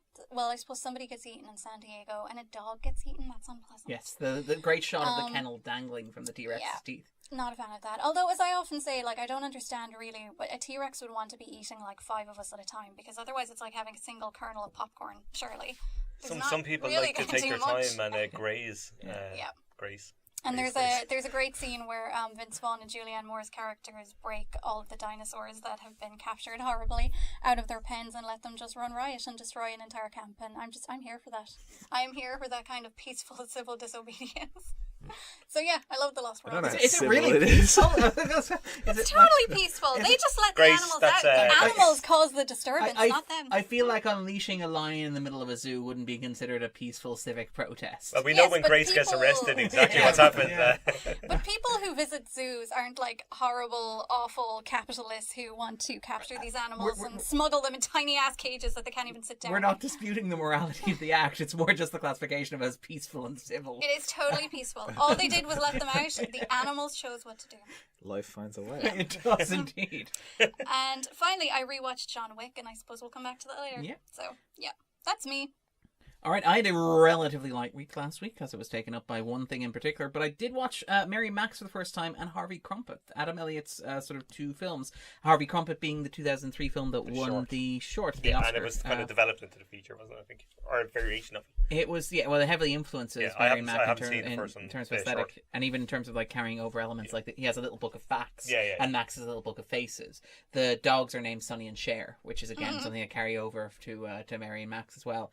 Harvey Crumpet's, it's lovely, it's charming. You can tell that Elliot hasn't quite honed the balance perfectly in terms of between comedy and tragedy, but it's really, really good. It's 23 minutes long, and it's easy to watch, so I would recommend it if you haven't seen it already. It's very whimsical, it's very affectionate, it's got that sort of joie de vivre, which I really, really loved. Hadn't seen it before, very glad to have the opportunity to see it. And then also Mary Max, which is just amazing. It's lovely. It's one of the best films I've seen for the first time this year, actually. It's one of the best ones. For me, it's one of the best ones ever made. Yeah. It's a masterpiece. It's like genuine. Its balance of tone is incredible. Its storytelling is fantastic. It's effectively like what they call those novels? Epistle novels, the ones that are epistolary novels. Thank you very much. Which are basically just letters that are written back and forth between characters, except obviously animated, and it's absolutely beautiful. So you have actors monologuing over these beautiful kind of claymation. I think he calls them playography sequences, full of like tragedy, heartbreak, like really kind of deep and profound stuff, but also like hilarious. Some of the stuff is extraordinary. It's amazing. Where do babies come from? Well, they're found in the bottom of beer glasses. Except in America, where they're, if you're a Jew, they're laid by a rabbi. If you're a Christian, they're laid by a nun. If you're an atheist, they're laid by filthy, lonely prostitutes. That sort of thing. It's amazing. And Philip Seymour Hoffman. Philip Seymour Hoffman's amazing, and so is Toni Collette, and Yeah. so is the girl who plays the 8-year-old version of Mary as well, who apparently was something of a method actor. She showed up really? on set and refused to smile while she was in character. I love it. It's amazing, and I really, really loved it. It was just a joy. Never seen it before. Did it break Mooney's tear thing? It did not, although you it not got cry? very close with Okay. ironically enough, it was the sequence with the tears that got me closest. The sequence where Mary sends Max a vial of her Yes. tears so that he might be able to cry because he can't, because like myself and Luke, he's an unfeeling robot. I've seen that film like 3 or 4 times and I've cried every single time. It's beautiful. In pieces. Really, really is. And speaking of things that are beautiful, the reason that I didn't watch too many films is because I watched the entirety of Neon Genesis Evangelion for a thing that I was doing. Congratulations. I know. All 26 episodes and the 2 feature films spinning off of it. And this is fascinating because I've never watched anime before, so I have no frame of reference for how weird this gets and how quickly this gets weird. There's an emperor penguin who exists primarily just to stare at the teenage protagonist and make him feel deeply uncomfortable in his own skin. It's for anybody who's not familiar, it's a Japanese anime series. Everyone. Yeah, it's building me, on certainly. the mech genre, which for Western audiences you're probably most familiar with it through Power Rangers or Guillermo del Toro's loving homage in Pacific Rim. The idea of you put kids in a bunch of giant robots and have them fight monsters. That's the premise of the entire genre. And there's lots of reasons historically why Japan is interested in those sort of things, but that's sort of what the guy Hideki Anno is playing with. And for the first 16 episodes, he's doing something a little bit interesting with it, where he's sort of like deconstructing. He's like, well, if you put children in this situation, you would end up with something that would be like child soldiers, and that would be horrible. And then you got like this idea of like a 90s thing where it's like, well, there's no real enemy to fight, so they're facing these Lovecraftian monsters that they don't necessarily understand, and they're having all this teen angst and stuff. And it's very well done for those 16 episodes, but it's relatively standard. Then Then it goes a bit mad. Then Anno wrote this after 4 years of inactivity when he sank into a Great Depression. He wrote this because he couldn't find another way out of it. He read a lot of Jung, a lot of Freud, and some self-help books. And the last half of the series becomes this sort of weird introspective self-help sort of seminar about these child soldiers who are put inside these bodies and forced to brutally murder other people and monsters and their best friends and that sort of thing. There's a moment where one character has to like pick up his best friend and like pop him like he's a cherry or something, or a pimple. It's really harrowing stuff. And it's really strange because it's got this almost weird Lynchian atmosphere. It's been remarked that like this is a mech show in the same way that Twin Peaks is a cop show. There's this weird willingness to hold like still frames, and if you were cynical, you'd say that's budgetary reasons, because obviously animating is easier if you have a minute of characters just standing still staring at one another. But it gives the sort of thing a weird tempo, particularly when so much of the plot is delivered so fast and so sort of like information. What's interesting though is that the final 2 episodes of the series were hugely controversial because, this being an exploration of the creator's depression, he had the final 2 episodes take place entirely in the head of his lead character, who was going through a similar sort of thing as him. And he has this big journey towards recognizing that himself is important, and himself is worthy of love, and himself is like needs other people, but doesn't need to be with other people, if that makes sense. He needs to accept himself before he's accepted by others. It's a very empowering moral, which is very warm and touching, and doesn't at all feature mechs or giant robots. This in the most popular animated series in Japanese history. When this series ended, with the character affirming his own sense of self and place and worth in the world, fandom took that about as well as you might expect. What? Fandom get unhappy at shows? This was 1997, right? Just to give a sense of context. Oh, okay. Death threats were sent to the writer and creator of this. Lovely. Windows were smashed. Graffiti was scrawled all over the offices of the studio in question. What happened, though, was the series had been so financially successful that the studio couldn't let it lie. So they had to commission a feature film. They commissioned 2 feature films, one of which is Death and Rebirth, which is basically a recap of the entire series, which is weird and kind of effective because it's more thematic than chronological. And End of Evangelion, which is a fantastic piece of work because it's I don't think I've ever watched a movie as bitter and hateful and scathing and as contemptful as this is for its audience. You can tell that the director poured his heart and soul into those final 2 episodes and had them rejected and was told, here's a bucket load of money. give the fans what they want. This is a movie that opens with the 14-year-old teen protagonist of the movie, who is clearly a stand-in for, to a certain extent, the creator, but also his fans, masturbating over the comatose body of his 14-year-old female co-pilot. Oh yeah, and it continues going from there. It's packed full of action sequences in the way that you expect, except those action sequences involve every named character getting brutally murdered in front of your eyes. People are torn apart, limbs are shredded. But it gets particularly weirder when you get into the second half, where at a certain point the camera turns back to cinema audiences. Like, there's actual footage of cinema audiences watching the movie being projected on screen alongside the death threats that Hideki Anno was sent. And there's a real sense of like petty, contemptuous sort of like, well, you wanted this, didn't you? This is what you want. I gave you a happy ending. You didn't want that. So you get full-blown nihilism, suffering, agony, contempt, and hatred. I like this guy. Because that's exactly what I do. It's like, I don't want this. All right, I'll give you both barrels of it. That's it. Like, it's a really uncomfortable, hard movie to watch. But like, I came out of that, and Game of Thrones fans were writing petitions in order to get the 8th season remade because it didn't match their expectations. And part of me is just like, fuck it. Give him a Rian Johnson remake. Have him do something like this. But I mean, it's amazing how little has actually changed. And again, not to paint fandom with a broad brush. I'm happy to do it. No, I mean, come on. Like, things like fan fiction's great, fan art, communities coming together. Like, the celebration of that sort of stuff is really great. I don't think everything turns sour. I don't think everything does. But I think the thing you need to sort of acknowledge is that people are fundamentally terrible. Yes. And people are never going to change, ever. Especially as Western society gets ever more capitalistic, selfish, and greedy. So, funny you should mention if this. anything, fandom is probably worse than it has ever been.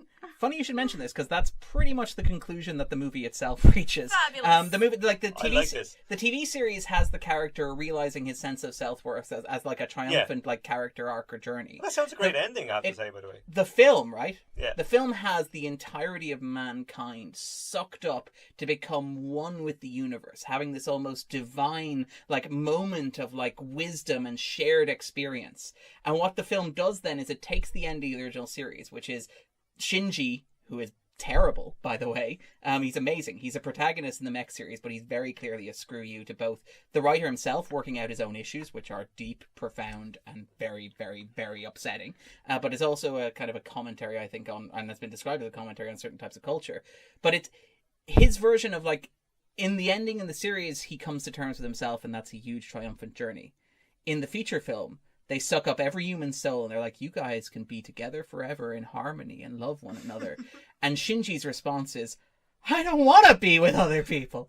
I want everybody, he literally says, I want everybody to just die. Sounds like Jay. Yeah, like... Sounds like me, also. This is the ultimate entitled sort of like self-centered, I can't get what I want, therefore nobody can have anything nice. It's scathing, it's biting, it's bitter, it's vicious. And when I watched it, I was like, this is maybe a bit too much. Then I came out and this week happened and I was like, really, it feels... Just drop the asteroid. Yeah. Just drop it. Yeah. I mean, Anno went on to do Shin Godzilla. He did indeed. Is, he was, I think, in a more emotionally healthy state. Better place at that time. But that is kind of a story about, if you're going to be shitty, things are going to not go so good for Anno's a fascinating director. I mean, he's difficult to work with by all accounts. I don't want to overly glamorize him or whatever. He's had bouts with depression, but he's also been very difficult and demanding of his co-workers as well. There were reports of him like assaulting and yelling at his voice cast and stuff like that.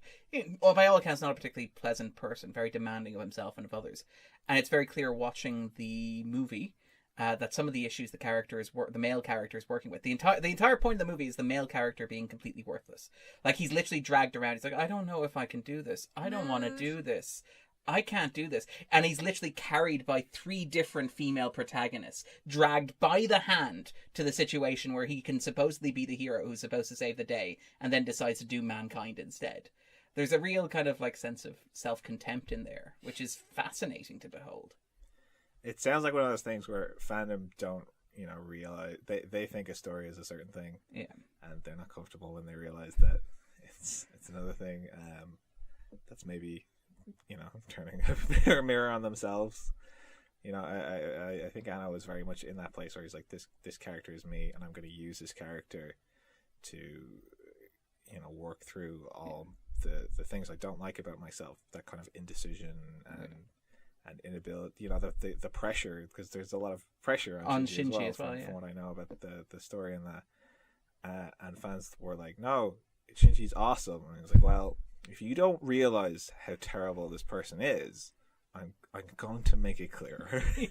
And I'm literally going to hold up, like, there's a sequence in the middle of the film that is, again, the audience watching the film itself, staring in confusion at the screen.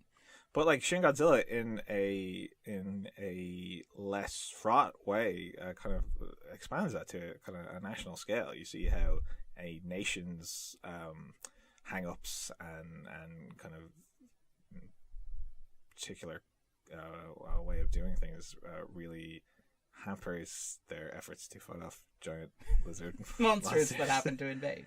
But it's coming from a more optimistic place, and so it goes in a more optimistic direction. He's a very interesting.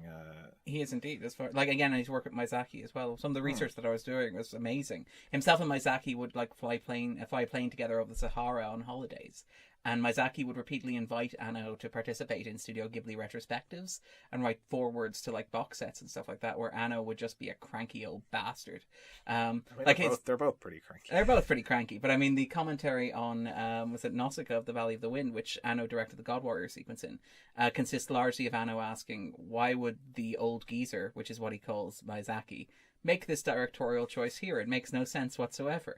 And the introduction that he wrote to the Ghibli box set consisted of, Ghibli handle the light side of life very well. They do not understand the darkness at its core and the horrors of the human experience.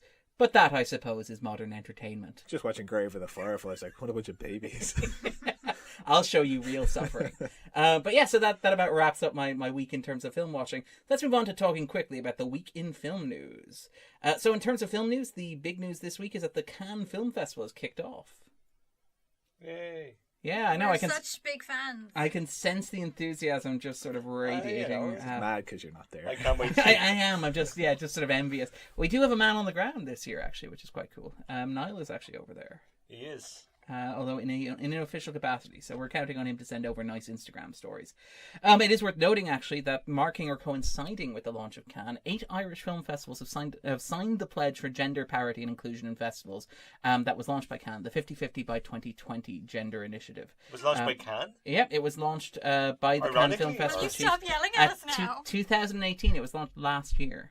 And they've reached parity, have they? I mean, 50-50 by 2020, apparently. That's next year, though. Yeah, I know. Look, I mean, we've got a bit of work to go from our 3 out of 21. Cannes ain't going to get there. At least have gotten to a quarter this year, maybe. Well, to be fair, the objectives are, as you might expect from this sort of initiative, decidedly more fungible than the title would lead you to believe. Oh, I've no doubt Cannes won't get there. The commitment involves to compile statistics of genders of the directors of all the films submitted to selection, and where possible also to compile statistics of the cast and crew when mentioned in the registration process. Wait, the aim is to compile statistics? To make public the gender of the members of selection committees, programmers, and programming consultants.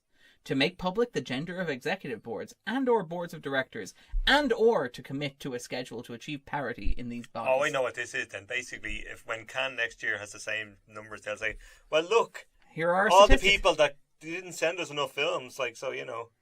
Proportionally represented, basically, or whatever, yeah. Bollocks. Sorry to say to that. Yeah. Absolute bollocks. Yeah, I mean, What's the French word for bollocks? Yeah. You recently had, I think, that Cannes. Very good. Cannes got caught up in controversy this week, I believe, as well, when it was What do they do now? Well, wasn't there discussion of like enforcing parity, and they were like, no, that would intrude on the art form, etc., etc. Also, they stopped one of the women directors with a baby coming in. Yeah. Oh yes, that I heard about. Yeah. But you know, Cannes got a Cannes. Which is ironic, given that the festival's made a big deal of being accessible for people with babies, but baby changing facilities. Anything Cannes say because they're bullshitters. Like. Okay. Yes, they are.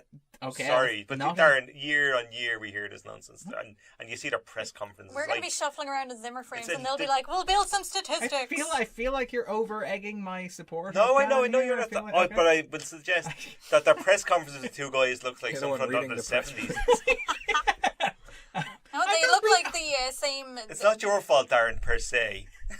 They look the same as them lads that voted to make abortion illegal in Alabama. That's what they look like. The two guys, yeah. I'm surprised they're not smoking when they're announcing the films. Yeah, fuck you. This is, I believe the experience I've just had is called a grab bag in police or law enforcement circles. But yeah, the 8th... So anyway, FetCan, moving on. The 8 Irish film festivals that have undertaken this 50/50 by 2020 initiative. Are we curious? Okay. Animation Dingle, the Cork Film Festival, the Dublin Feminist Film Festival. Well, I think they'll be okay. They really were great. The Galway Film Fleadh, the Gays LGBT Film Festival as well. I suspect they are already well on course there. The Kerry Film Festival, the Still Voices Short Film Festival, and the Virgin Media Dublin International Film Festival Well, if they didn't, that would be a bit... It'd look a bit crap now, wouldn't it? Kind of the most well-known one, maybe, didn't? Peer pressure. Yeah, indeed.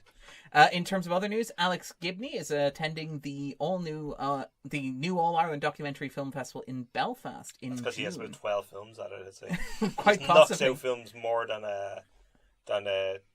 Takeshi Miike, for fuck's sake. Like, he bangs out documentaries like they go out of business. Like he's that fellow who writes the oh god, what's the name of those books? And Tom Cruise played him in the movie. Oh, Jack Reacher. Jack Reacher, the fellow who Like, writes those Alex books. Gibney's made a film since just before keep we started the coming. podcast. Like, he's literally made another film. But yeah, it'll be running from its Docks Ireland, and it'll be running from the 12th to the 16th of June in Belfast. Highlights include Diego Maradona, The Gift, Game of Thrones: The Last Watch. Make it end. I thought that was this No week. more. Stop. Framing Jean DeLorean. I Oh, don't I know heard why I okay pronounce things it about Jean, but... Makes this it is about, sound more I presume this is about the Northern Ireland fancy. DeLorean factory fiasco back in the day. Firing Line with William F. Buckley. Okay. I don't know why I expected you to say Willem Dafoe. Firing Line with Willem Dafoe. That's a much I'm sorry. different My documentary. brain isn't It's working. John Wick. I was about to say that's Yeah. John Wick, isn't it? That's his John Wick character biography. And the closing gala will be Gaza, actually, which I think have we seen Gaza? No, I haven't seen Neither it. seen Gaza. It clashed with something else I've seen. No, it wasn't actually, because I'd already watched a Harrowing War documentary the day before, and I wasn't doing two in a row. All right. Fair enough. So life's too short. The Green Knight New Entrant Skill Development Initiative has come to an end, which is pretty cool. This is Screen Skills Ireland did a sort of initiative to.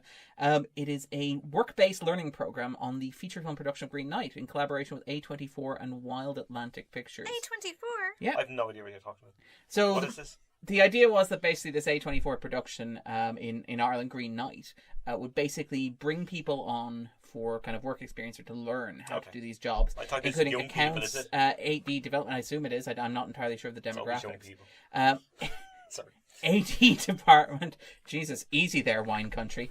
Script supervision, location, set decorator, camera, and VFX. Each new entrant was supervised throughout by their head of a department and provided key learning outcomes, clear progression on tasks on a weekly basis, and the opportunity to have a mid-placement review with Screen Skills Ireland as well. The initiative seems to have gone quite well, which is pretty great. All right then. Great stuff. And then finally, the IFI is launching its third Dark Skies program, Man vs. Machine, which will be launching from June 8th through 30th at the IFI. Yeah, there's some good films listed for this, and Yes, Terminator there 2. are. Hi-oh! Yes, some good films, including Terminator 2. Terminator 2. Sure, you can say that if you want. But the highlight is, yes, Terminator 2 will be screening on 70mm on Saturday the 15th. That Jay, means it'll be a premium charge. Jay, I've got good news for you. The have Matrix you? will be screening in a new 4K resolution on Saturday the 29th Kind as of wish I well. had just watched this like a few weeks ago, because I should have really realised the 20th anniversary was going to be knocking around the cinema. Still might see it anyway, but... We didn't realise we were all that old. Oh, we Now are, here we Grace, are. and getting older. So the there's 4 season films for €37, which excludes Terminator 2 as well. But like Grand. highlights include Westworld, Michael Crichton's version. It's which good. I It's really fun. liked. I like it. I had a I great deal agree. of fun with that. Me too. The Stepford Wives, the original, not the That's- Matthew that Broderick, I'm Nicole gonna say, Kidman version. That's really good as well. Yeah. Trash. High-grade trash. With a cast led by Paula Prentice, actually. That takes me back. And Catherine Ross, God yeah. bless her. Demon Seed, starring Julie Christie as a Julie woman. Crystal, that sounds Julie a Crystal, different yeah, person, alright. Imprisoned by a malevolent computer determined to conceive a child is with also her. good fun. It's screening on Sunday the 16th. Isabella Ringer's documentary High AI will be on Thursday the 20th. Tetsuo 2 Body Hammer, the sequel to Tetsuo the Iron Man. I've been recommending this. John McGuire says this is intense and insane. Well, I mean, I can believe that based on Tetsuo. I've only seen Also it. based on the seen it. title. Yeah. But yeah, Indeed. Tetsuo the Iron Man was an experience I've no particular urge to repeat, but I'm glad that I saw it. Star Trek First Contact, directed by Jonathan Frakes, will be airing on I saw that when it came Sunday out in the 23rd. cinema Great. 47 years ago. I Or met whatever. Jonathan Frakes at Comic Con. He was nice. He's lovely. He really signed is. a picture Sorry. for my friend for her wedding, which was nice. Delightful. Frakes seems like a really nice guy. He's one of those things where you have, it's not like Keanu Reeves interviews where it's like, this guy's awesome. It's more like, this guy's your dad. Where there's like, they were interviewing him for, he was doing some sort of like directing new Star Trek Discovery stuff. And it was literally like, well, Jonathan Frakes is broken down at the side of the road. We converse as he changes a tire. And it's like, I kind of like that. Did everyone see the Keanu Reeves thing? With Oh, Stephen the Colbert? GQ, was it? Oh, No, no. the question excerpt about- from the interview. The question about what happens after you die. Yeah, I saw that. It's so pure. It's an amazing moment for Reeves. I'm less sure it was a good Darren, moment for go Colbert. away. Okay. Your interview. Okay, cool. All right. Colbert's been through that though. Also- He's been through- Yeah, but I mean, it feels like on public television to ask somebody who has experienced what Reeves experienced that Yeah. I thought that maybe it wasn't. But anyway, that's Also, clearly the most important announcement I read today was that Clea Duvall will be directing a film starring Kristen Stewart and Mackenzie Davis as a lesbian couple. Oh wow. And it's going to be, wait for it, a Christmas rom-com. sold. All over. I'm All the very buzz. happy. Yeah. Very happy. For Netflix? I actually don't know. All right. Possibly. And, But yeah, anyway, it's coming. Excellent. and speaking of sold, Mubi have acquired the UK rights to Seamus Murphy's PJ Harvey documentary, A Dog Called Money. Yeah, I look forward to this. I like Harvey a lot, so I'll be watching. So that'll be well worth sort of checking out when it gets a release date over here, which is very worth seeking out. All right, then, let's move on to talking about everybody's favorite part of the program, the top 10. Yay. All right, at number 10, it's Wonder Park, having earned €500,000 at the Irish box office I to don't date. know how it's even made that much. Because it's animation. Because it's animation. That's This is literally all Ireland. you Yeah. need to know. It didn't even have to have a director. Like, literally, you can throw any shit at a wall and make $500,000 or be animated. Similarly, Wild Rose is at number 9, has earned €437,000, which is a remarkable performance for what's a low-key indie film. I really will have to see this. Me before. too. I think I'm too late. I don't know. Oh, well. You haven't rose to the occasion, no? No. Okay, sorry. I reckon you'll be wild about it. Apologies. At number 8, it's the Met Opera 2019, Dialogue des Carmelites. I don't know why I said it like that, but it's Dialogue des Carmelites. Directed Damn by Brian Morris. Carmelites. Yep, but it earned €15,000 with a live screening, which is quite Doesn't impressive for a seem single... like a lot to get into the top 10, does it? No, we've had a very... There were a lot of well-to-do middle-class people knocking around the cinema at the I weekend. say the when Prosecco we sales were- went through the roof. Yeah, when we were in there for Endgame 3.0. yes. So, I mean, to be fair, the top 10 is quite heavily weighted towards the top this week, but we're going to get onto that. But before we do, at number 7, it's The Curse of the Weeping Woman. Is that Laurania. Oh yeah. Every time I read that, I read it like My Sharona to the tune of. La Laurania. Do, do, do, do, do, do. Sorry. I've not seen it. It can't possibly be as fun as reading it in your head. Yeah. Well, I mean, it does have Raymond Cruz as like Indiana Jones style gruff straight man exorcist. It's oh fine. All right. Tough sale. No sale. At number 6, it's Big D himself, Dumbo. Enough of this. Please stop calling Stop him saying that. Big D. Please Colin, stop there. Colin Farrell's Holt Farrier remains one of my favorite character names of the year so far. At number 5, A Dog's Journey, which has earned €150,000 at the Irish box office today, 34,000 of which last weekend.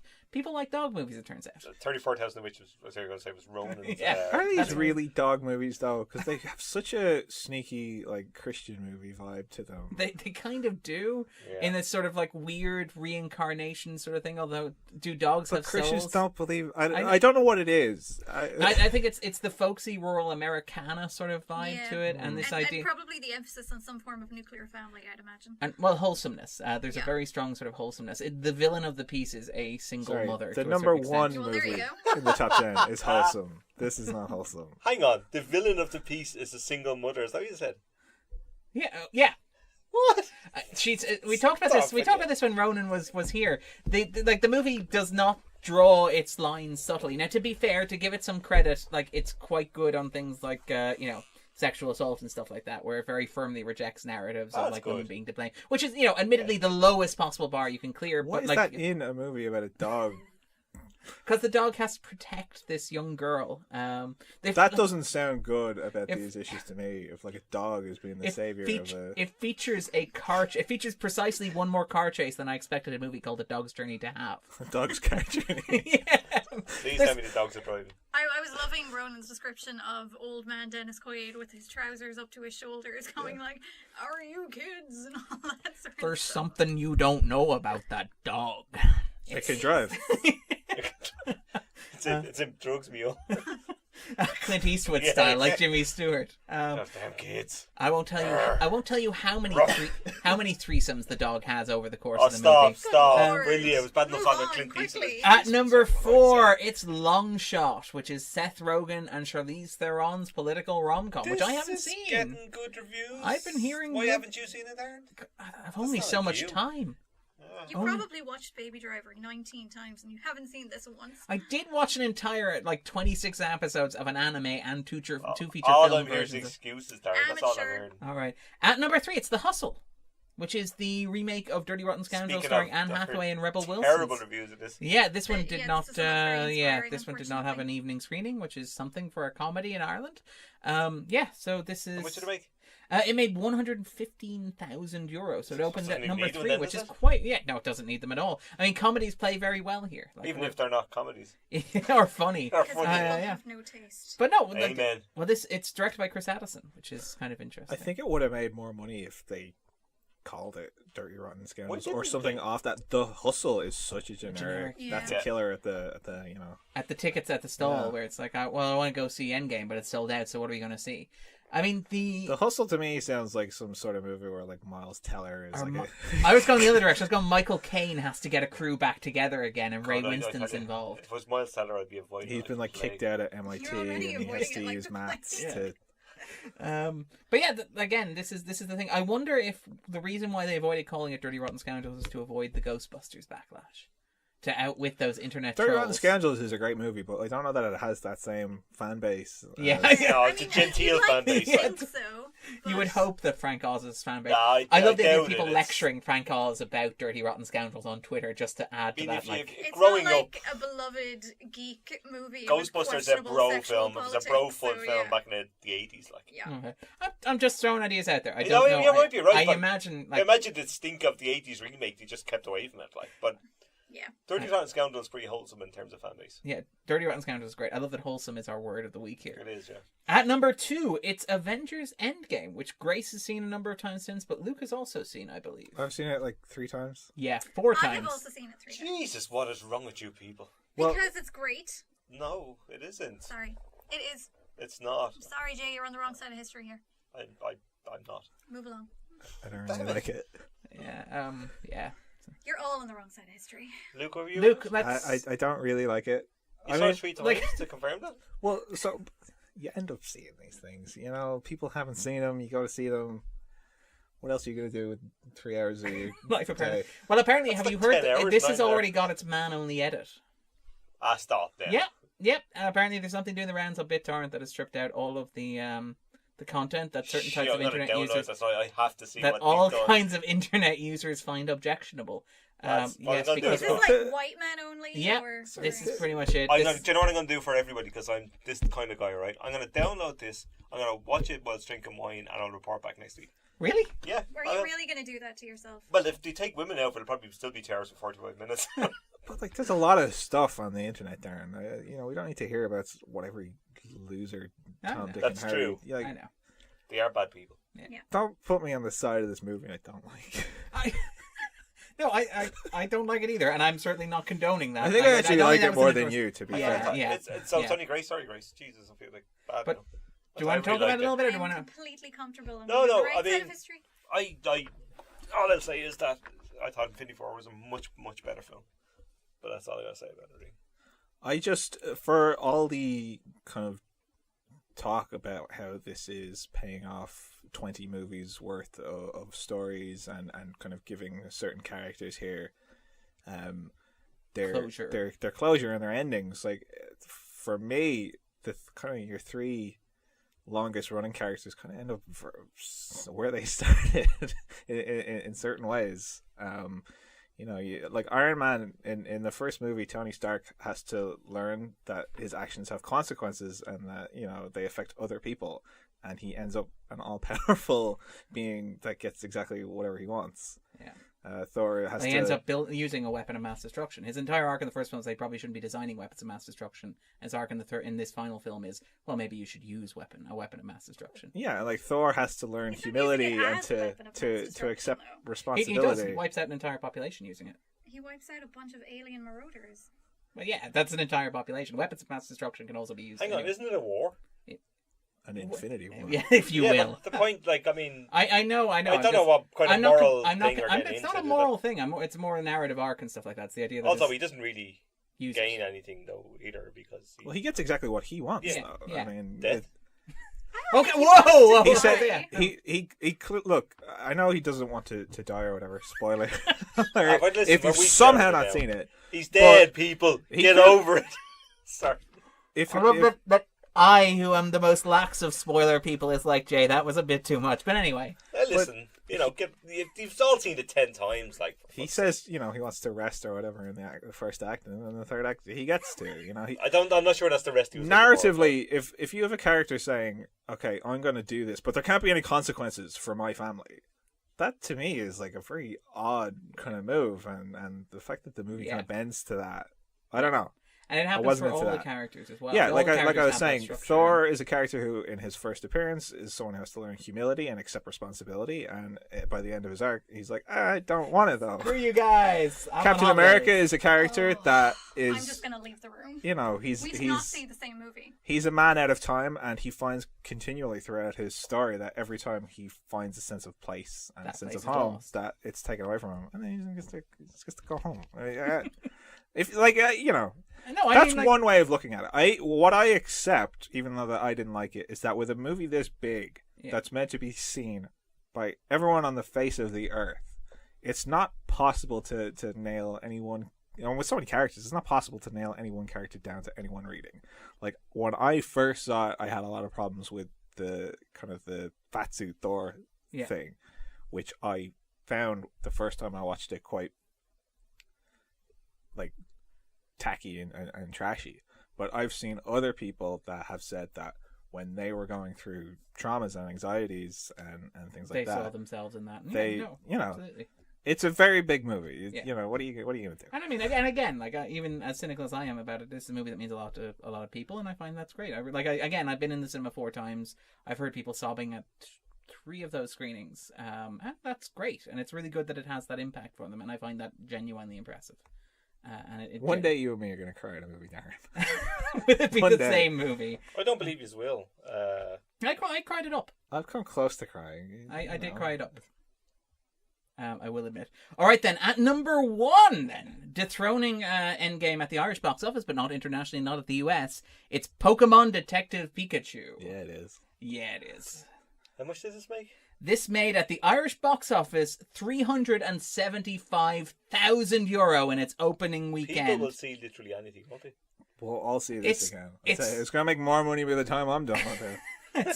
Which is not saying I won't be seeing it. I'm just saying as an observation. Like as what's the name of that Wonder Park slips out of the top 10 with $500,000 in his back pocket. A directorless film. Yeah, but I mean, you say that though. I do say that. As if Pokemon Detective Pikachu is not the best version of itself, and I would argue that it probably is. I'm fascinated by how you frame things in that way, Darren. This is the best version of the film it could possibly be. Doesn't really mean anything. You should be a political spin doctor. Well, Luke, I really like this. I talked a bit about it last week. I think it has some clumsiness in terms of its exposition, particularly in its opening act, and it's got a real awkwardness around talking about things like feelings and backstory and like human emotions. But it's kind of weird because it comes alive when it talks about Pokemon, in large part because I think it assumes you're invested in the world of Pokemon, so it doesn't need to deliver that exposition, which if you're not invested in the world of Pokemon, like I'm not, just means it's a barrage of amazing images poured directly into your brain that you're just meant to go with it. But I'm going to defer to Luke, actually, because Luke, I think, was a big fan of this, even bigger than I was.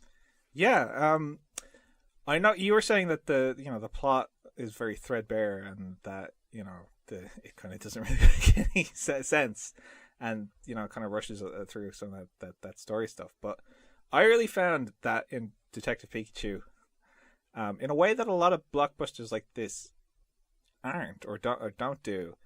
The plot points and the characters and the themes, which are not deep, but they are all simpatico, which and it kind of all pays off very well. Pokemon, for you grown-ups out there, is all about evolution. The monsters in it, they become stronger versions of themselves, better versions of themselves as they go, and I really like how the film layers that through. Yeah, because all the characters want that in some sense, and you have Bill Nighy's character, who is almost Professor X-like, who's with his like hologram and his plans and his eventual culmination of a plan, but who's like, I'm just hoping to evolve into the best version of myself. Yeah, which is obvious. Yes, but very. It sets that structure up very well. It leads it through to I thought it did all that stuff very well. Yeah. It's also bonkers in such an entertaining way. Like Bill Nighy is not even scratching the surface of it. You got Rita Ora in this as a scientist for like 2 minutes. If even does she have any lines? Oh, she does have lines. She has exposition, doesn't she? She has the logs. You've got references to Basic Instinct being delivered by a Pokemon cartoon mimes. You've got an Ed Gein reference with Pikachu, which is something to behold. Yeah. It's I love how it just kind of runs with its premise. It also does that thing that is it Who Framed Roger Rabbit does, where it's clearly referencing a particular film in terms of its storytelling and its arc and its like final development. And that film is never a film that would be acceptable to a family audience. It's kind of amazing to see it folded into a family-friendly blockbuster. Watching like The Third Man lead into Batman 1989, lead into Get Out, it's kind of an amazing thing to see. Yeah. But what shined through to me with this is that you have people behind the camera here that believe in what they're doing and are enjoying what they're doing, and that all really helps what the final product is. They've clearly the director Rob Letterman has talked about how closely he worked with the Pokemon company to get the designs and everything looking right well before that they were shooting. Yeah, because he knew that if they have to go back on any of the design stuff, the eye lines aren't going to match up between Justice Smith and Detective Pikachu, which would be a pretty big problem. Which again, that sounds very basic, but other movies don't do that. Yeah. Sonic the Hedgehog, which is going back into development after its trailer was released. Yeah, and I thought that this used the source material in a really good way. I think it takes everything that it knows is going to work on film. Yeah. And adapts that 100%. Yeah. Even if it's going to be weird and even if it's not going to make much sense. And the rest, which won't work, it just avoids altogether. It's surprisingly clever about its application, like Pokemon Logic. You can tell that there's a real sense of this is Pokemon in 2019, where you reinvent like the idea of gotta catch 'em all to a Pokemon has to choose you. Which is very effective as well. And this idea of Rhyme City, which kind of eschews the whole like animal fighting, pet outraging sort of aspect of Pokemon in favor of something that's a bit more kind of Zootopia almost, or Zootropolis, depending on which market you're listening to this in. And it's fun. Ryan Reynolds obviously he can be very obnoxious, but he's quite reined in here again. Aside,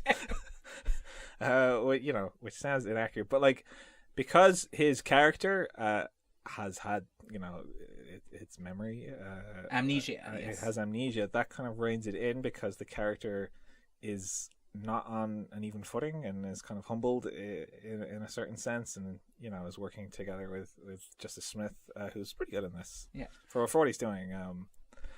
I really liked Catherine Newton in this as well. Very kind of Kim Cattrall in Big Trouble in Little China kind of. And also, like, I think it's peppy news reporter kind of thing. It's also the one we were talking about, like rom-coms not getting news right in 2019. This one's like, I have to do 10 listicles ranking Pokemon by the end of my working day, and I'm like, yep, this movie kind of gets what a like noir kind of like investigative journalist would be doing in 2019. Yeah, no, it's simple, it's done well, and he's very cute. He wears a little hat. And he dances. What more do you want, people? Yeah. I really, really liked it as well. I may be a bit more qualified than you, maybe a bit less patience for like the exposition and clumsiness of explaining the backstory of Justice Smith's character. I thought that was done okay. Like, I don't... this is playing to a very young audience, so it can show it, but it also has to say it kind of just to make sure that everyone's on the same page. But I didn't think it labored it too much, and I felt like it's delivered emotionally well. Yeah. Like I buy it. Which and is not always the case with movies like this. That's great. And like it's worth pointing out that the movies, it takes a lot of work to get the closing twist of this movie to work, and it's kind of amazing that the film, while it's very logical in its progressions in building like A to B to C again for that young audience, that it manages to pay off its final twists as effectively as it does. Amazingly remarkable, yes. Considering if you were to describe the movie to somebody, you would get a what in response. Well, that's what I did when I saw it. So. All right, so let's move on to the new releases. So, relatively light this week, actually. We had 10 releases last week. We've only got 4 this week. Had we 10 last week? We had 10 last week. It just kept going and going and going. So, Beats is out this week, which is the story of 2 best friends in a small Scottish town in the summer of 1994 head out for one last night together before life takes them in different directions. They head to an illegal rave, starring Laura Fraser, who you may know from Breaking Bad, and I think she was also in I Am Not a Serial Killer as well. But she's a Scottish actor. She's in A Knight's Tale, isn't she? She's like the... Way back when, yes, actually, you're right. Smith. Yeah. That I've seen the trailer for that. It looks pretty good. It looks like what I thought Dublin Old School was going to be. Okay. That's not good. I mean, it's sort of, I'm kind of with you on that one. The podcast goes quiet. Also out this week, Birds of Passage, which is during the marijuana bonanza, a violent decade. Okay, this is less fun than marijuana bonanza makes it sound. During the marijuana bonanza, a violent decade that saw the origins of drug trafficking in Colombia, Rapayet and his indigenous family get involved in a war to control the business that ends up destroying their lives and their culture. So yeah, maybe I shouldn't have read Marijuana Bonanza as enthusiastically as I did. This is from the directors of Embrace of the Serpent. Yes, Christina Gallego and Sergio Guerra. I haven't seen Embrace of the Serpent. I've been meaning to get around for a couple of I years now. love Embrace of the Serpent. Is it on both? It is. Ah. Favorite streaming. In high definition? Unlikely. I will get to this at some point, both the first one and this one. Who has the time, Darren? I'd still catch up with the 10 new releases from last week. Breakthrough is also out this week, which I've got very little information on, so I don't even know if it's screening. Apparently it was released by 20th Century Fox. When he was 14, Smith drowned in Lake St. Louis and was dead for nearly an hour. According to reports at the time, CPR was performed for 27 minutes to no avail. Then, and this is where my plot summary ends. So yeah. This is going to be another Christian thing. I guarantee it. It does smell like it, doesn't it? Do you think it is? Do you? Breakthrough. Yeah, I do, it has that kind of feeling of like he drowned and then he came back. And he saw. Let me tell you what he saw while he was drowned. Okay, big white light. Heaven. It is an American Christian drama. What? You're right. Heaven, where dogs drive cars, and it's a marijuana it's bonanza. directed by Roxanne Dawson. Finally. Sorry. Okay. Roxanne Dawson is an American TV director of whom I'm very, very fond. Based on the Christian book The Impossible, which is an account of true events written by Joyce Smith with Ginger Colbara. The film stars, wait for this, Chrissy Mitz. I think I was going to say Missy Elliott. I was like, No, it's wow, actually- that's a cool Chrissy Mitz, Josh Lucas, Topher Grace, Mike Coulter, Marcel Ruse, and Dennis Haysbert. Dennis Haysbert out of nowhere. Yeah. This is Topher Grace is the one that I was kind of like. This is a heavyweight cast for something that sounds like. Topher Grace's career is very strange. Well, he was under this. Oh wow! I wonder if like he's breaking through from under the Silver Lake. Stop. Oh, okay, fine. And I guess that just about wraps it up. I can't think of anything major that's out this week aside from those films that we've just discussed. Oh wait a minute! John Wick Chapter 3, Parabellum is out this week. What's a parabellum? It's when you prepare for war. It's from the Latin expression, if you want peace, prepare for war. Parabellum is kind of a conglomeration of the two. It has absolutely no thematic bearing on the plot. To be honest, it just sounds good. Yeah. Which is kind of the internal logic of John Wick films. But yeah, you two watched John Wick movies over the past week. Or Wick, if you will. Sorry, no. I take it won't. both Grace and Luke, you're both really looking forward to Parabellum? Yes. All right. Have you guys seen it? No. Okay, No. cool. I saw it last Not that night. anybody's asking me, Darren. It's fine. It's fine, Darren. Go ahead. No, keep. Sorry, Have you seen it? Have you seen it, Jay? Which one? The new one or the? But yeah. No, I have not.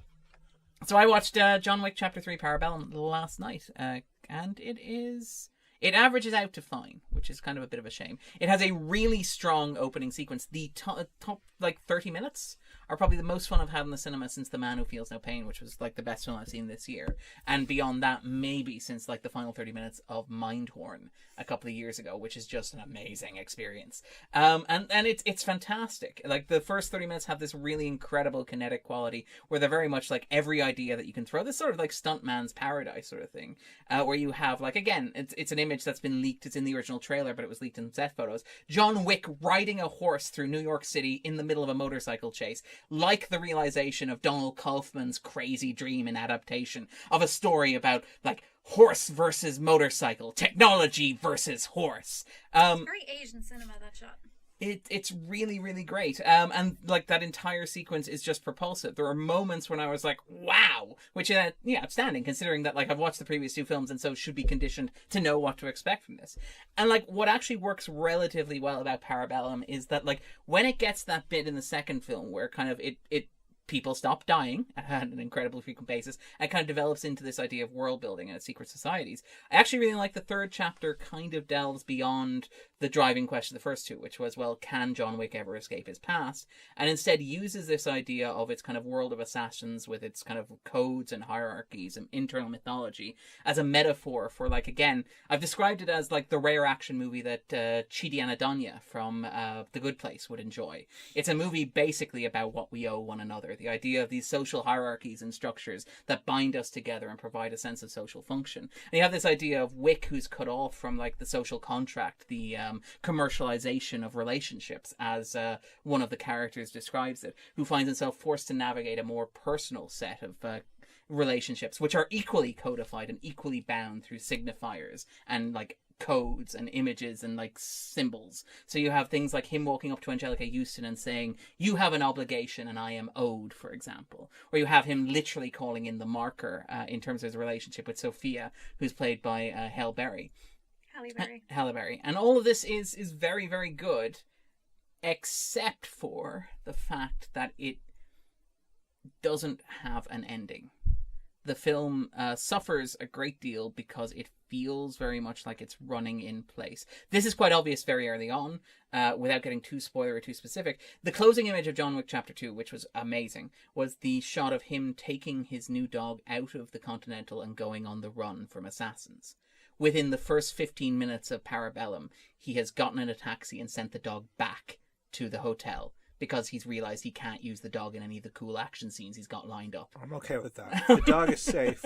And that's all I need to know. But it's very much a metaphor for how the film works. The film is like, the first two films are relatively bloodthirsty, particularly in terms of characters. So they introduce characters and they kill them off quite regularly. I mean, even the second film had like Common's character, Ruby Rose's character, the two Italian sort of gangster characters as well that were introduced and killed off.